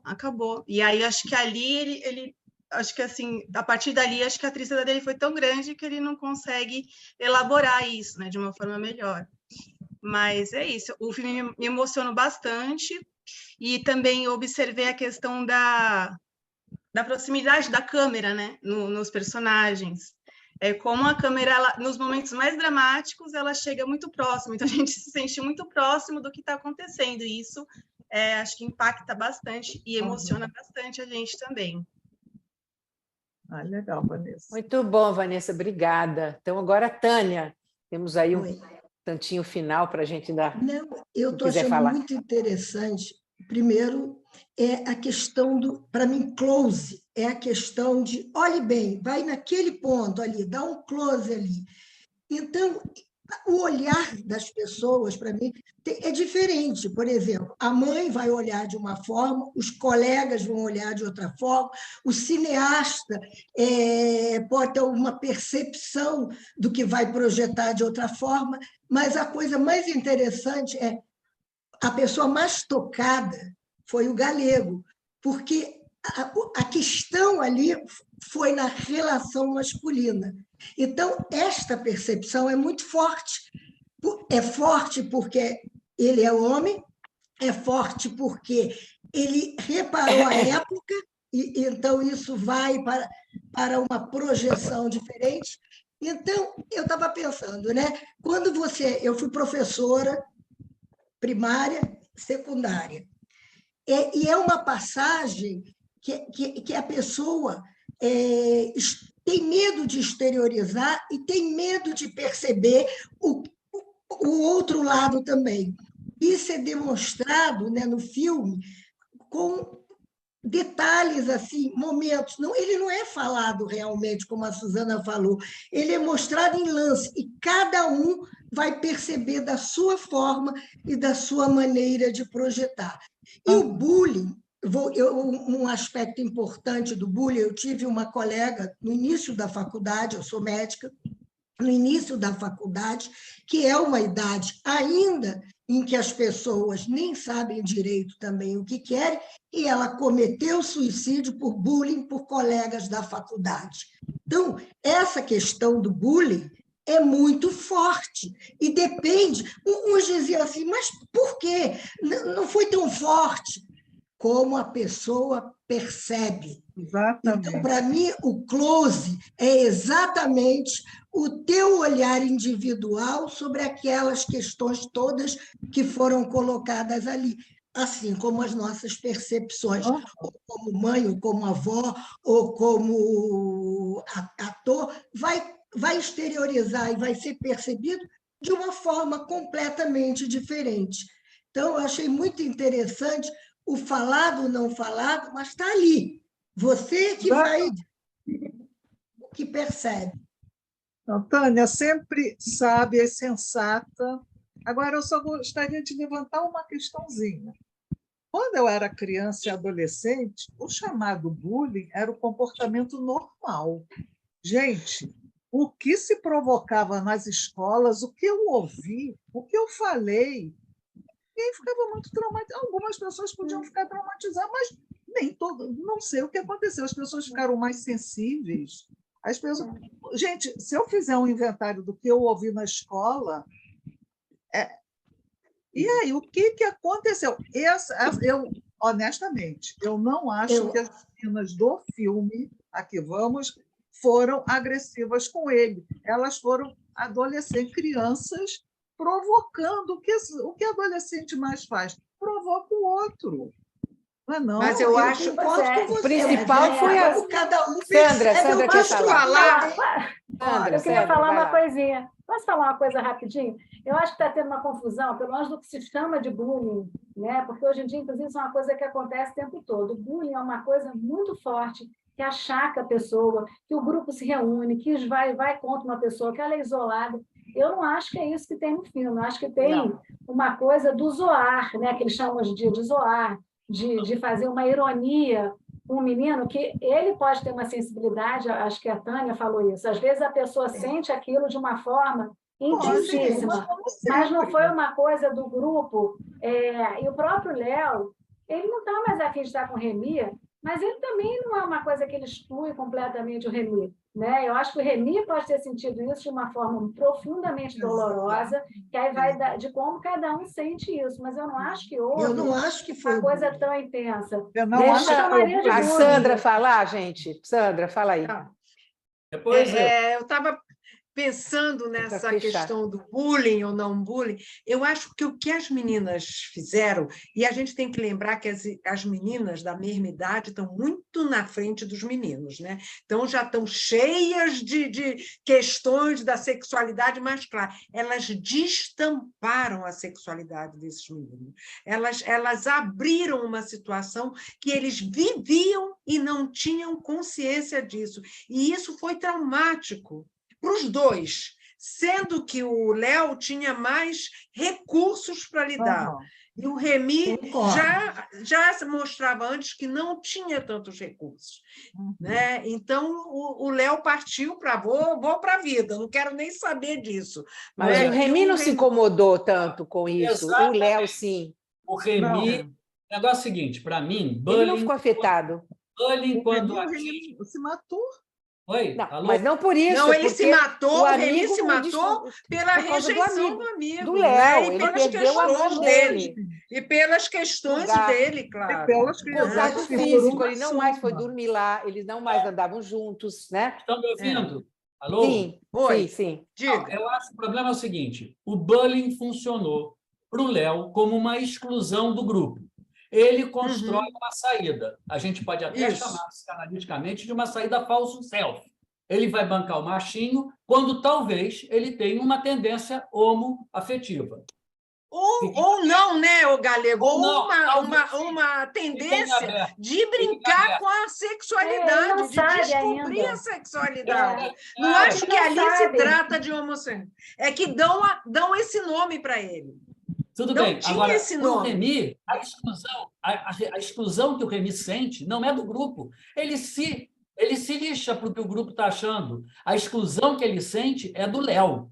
Essa que é a questão. Mas o Léo não faz... A melhor coisa do filme é essa. O Léo não suporta. O Léo não aguenta. Então mas o Léo não faz uma coisa tão terrível, pelo menos na minha percepção. O que o Léo faz não é tão terrível. Ele ficou profundamente incomodado de ser visto como gay, e ele, então, se afasta, mas ele não fez uma coisa de...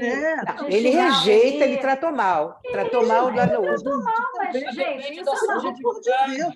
Mas que mundo as pessoas querem... Peraí, uma coisa, peraí. Em que mundo as pessoas querem viver? Ninguém vai contrariar, ninguém vai botar a autoestima lá para baixo, as pessoas vão concordar com tudo o tempo todo. O real é complicado para caramba. A convivência exige, é um jogo de cintura, mas todo mundo fica super sensível a tudo que se diz, socorro, não é não? Não é isso. No filme não é isso. No filme, o Léo enfia a carapuça, não quer ser visto como bichinha, segue um caminho, opta por uma tendência, vou bancar o machinho, na boa, e se afasta do Remy. Agora, para o Remy, esse afastamento, nós de fora, podemos dizer, não foi tão grande. Cara, cada um sabe onde dói o calo. Para o Remy... Eu acho que foi bem grande. Foi uma desgraça. Tanto é que... Uma desgraça. Eu não acho que causou o suicídio. Eu acho que propicia um mal-estar tão intenso que outras questões que que o filme não nos oferta. Isso, e só fica insinuada pela porta do banheiro, né, Galego? O Léo, olha aqui dentro do ônibus, o Léo tem uma coisa que eu só percebi hoje, já sabendo do final da história. No ônibus, na praia, ele está com o olhar inquieto. No ônibus, ele está com o olhar inquieto. Por que o amigo não foi? Ele já sabe que deu merda, em bom português. Deu ruim, né? Entendeu? Deu ruim demais. Que o amigo não foi.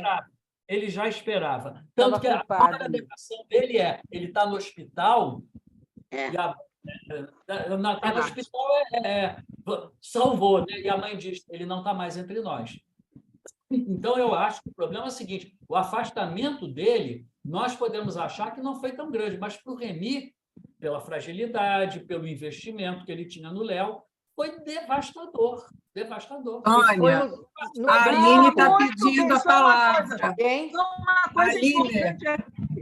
Peraí, só uma coisa aqui no chat. O Rodrigo Ouro Preto escreveu que, sobre a época, os professores estavam falando no celular no ônibus. Então, havia celular no filme. Obrigada, Rodrigo. Isso.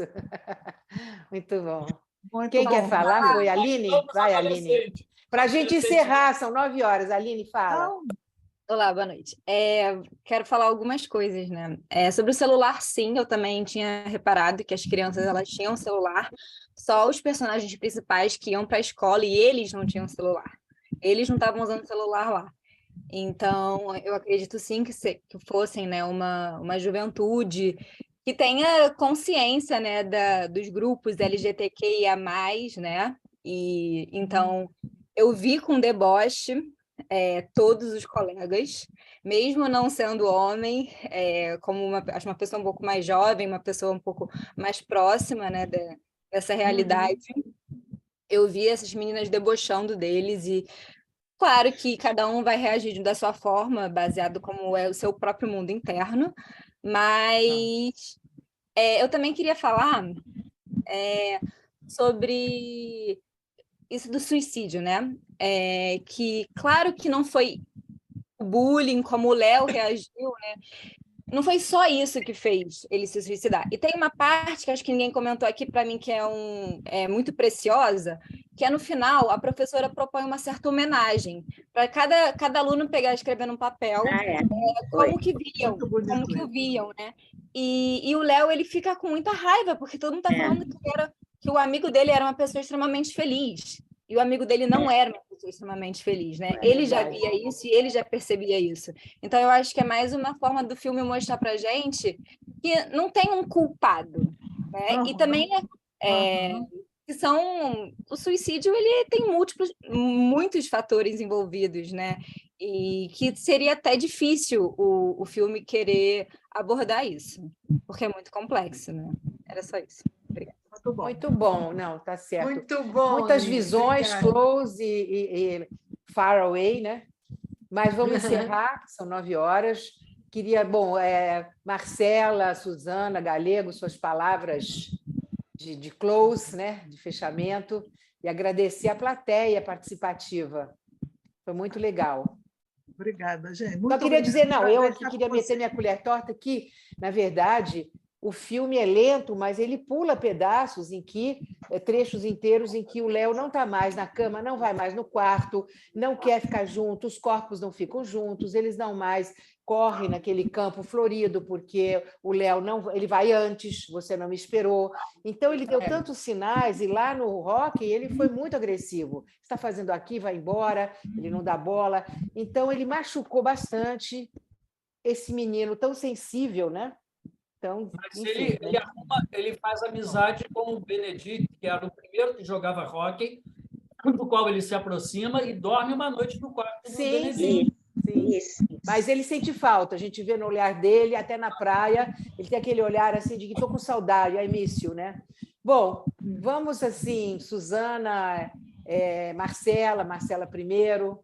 Você quer dar umas palavras finais? Eu queria agradecer, né? Eu acho que essa questão quando a gente vê como cada um vê o filme, né? Como é que cada um percebe, é interessante que também tem a ver como é que a gente, né, compreende as questões da vida, da adolescência. E isso também a gente vê entre os adolescentes, né? Às vezes uma coisa que é mínima para uma pessoa, para outra é uma coisa enorme. Então, o que a gente está vivendo aqui, eu acho que é o que os adolescentes vivenciam lá no dia a dia deles, né? Então, isso fica aí para a gente ir pensando. Agora, eu acho que é um filme riquíssimo, que fez a gente pensar aqui muito. Para mim, foi incrível. Eu recomendei para todos os meus colegas que trabalham com adolescentes que vejam esse filme. Acho que o filme, concordo muito com a Suzana, que ele não pretende explicar. Eu acho que a gente não sabe por que ele se matou. Né? A gente pode pensar um monte de coisas. Às vezes a gente está com um paciente no consultório e a gente não sabe por que aquele paciente se matou. A gente não sabe. São, como a Aline disse, são múltiplos fatores, são as sensibilidades. Né? Eu fico até pensando, aí para abrir uma outra coisa que a gente poderia pensar, se o Léo também não se afasta do Remy, porque também não suporta, talvez, certos estados mentais do Remy, a gente não sabe, né? Talvez o Remy não fosse uma pessoa tão fácil, né? Enfim, acho que essa questão da geração, que até o Rodrigo, né, lembrou bem a questão do celular, que a Aline também tinha notado, porque tem uma dúvida, a geração atual encara todas essas questões LGBTQ de uma forma muito diferente do que a minha geração, né? Então, também é uma geração que encara isso de um outro jeito completamente diferente. E essa geração de 12, 13 anos está diferente da de 19, 20. Enfim, então, eu acho que isso também é para a gente pensar que o que a gente viveu não é necessariamente o que essa geração está vivendo e aparecendo no filme. Enfim, podemos ficar aqui horas falando, né? Então, eu queria agradecer muito a todos. Obrigada pelo convite, foi o maior prazer. Adorei, obrigada. Que bom, Marcela, que bom. Suzana. Eu gostaria de agradecer muito, obrigada pela paciência, e duas coisas. Não é um simbolismo muito, muito grande, mas o Léo começa a reviver quando tira o gesso dele, ou seja, desengessa, quebra o gesso e ele consegue sair. E uma coisa que a Marcela está falando, que eu mais amo no cinema, é que cada um vê o seu filme. O filme está lá. Então, gente, somos todos corroteiristas, todos. Cada um é podemos botar no nosso currículo. Assim é, se lhe parece. Assim lhe parece. Obrigada. E que riqueza que é essa multiplicidade. Né? Puxa. Claro. Galego. Não concorda? Não concorda? Eu já dei a cara nessa tapa.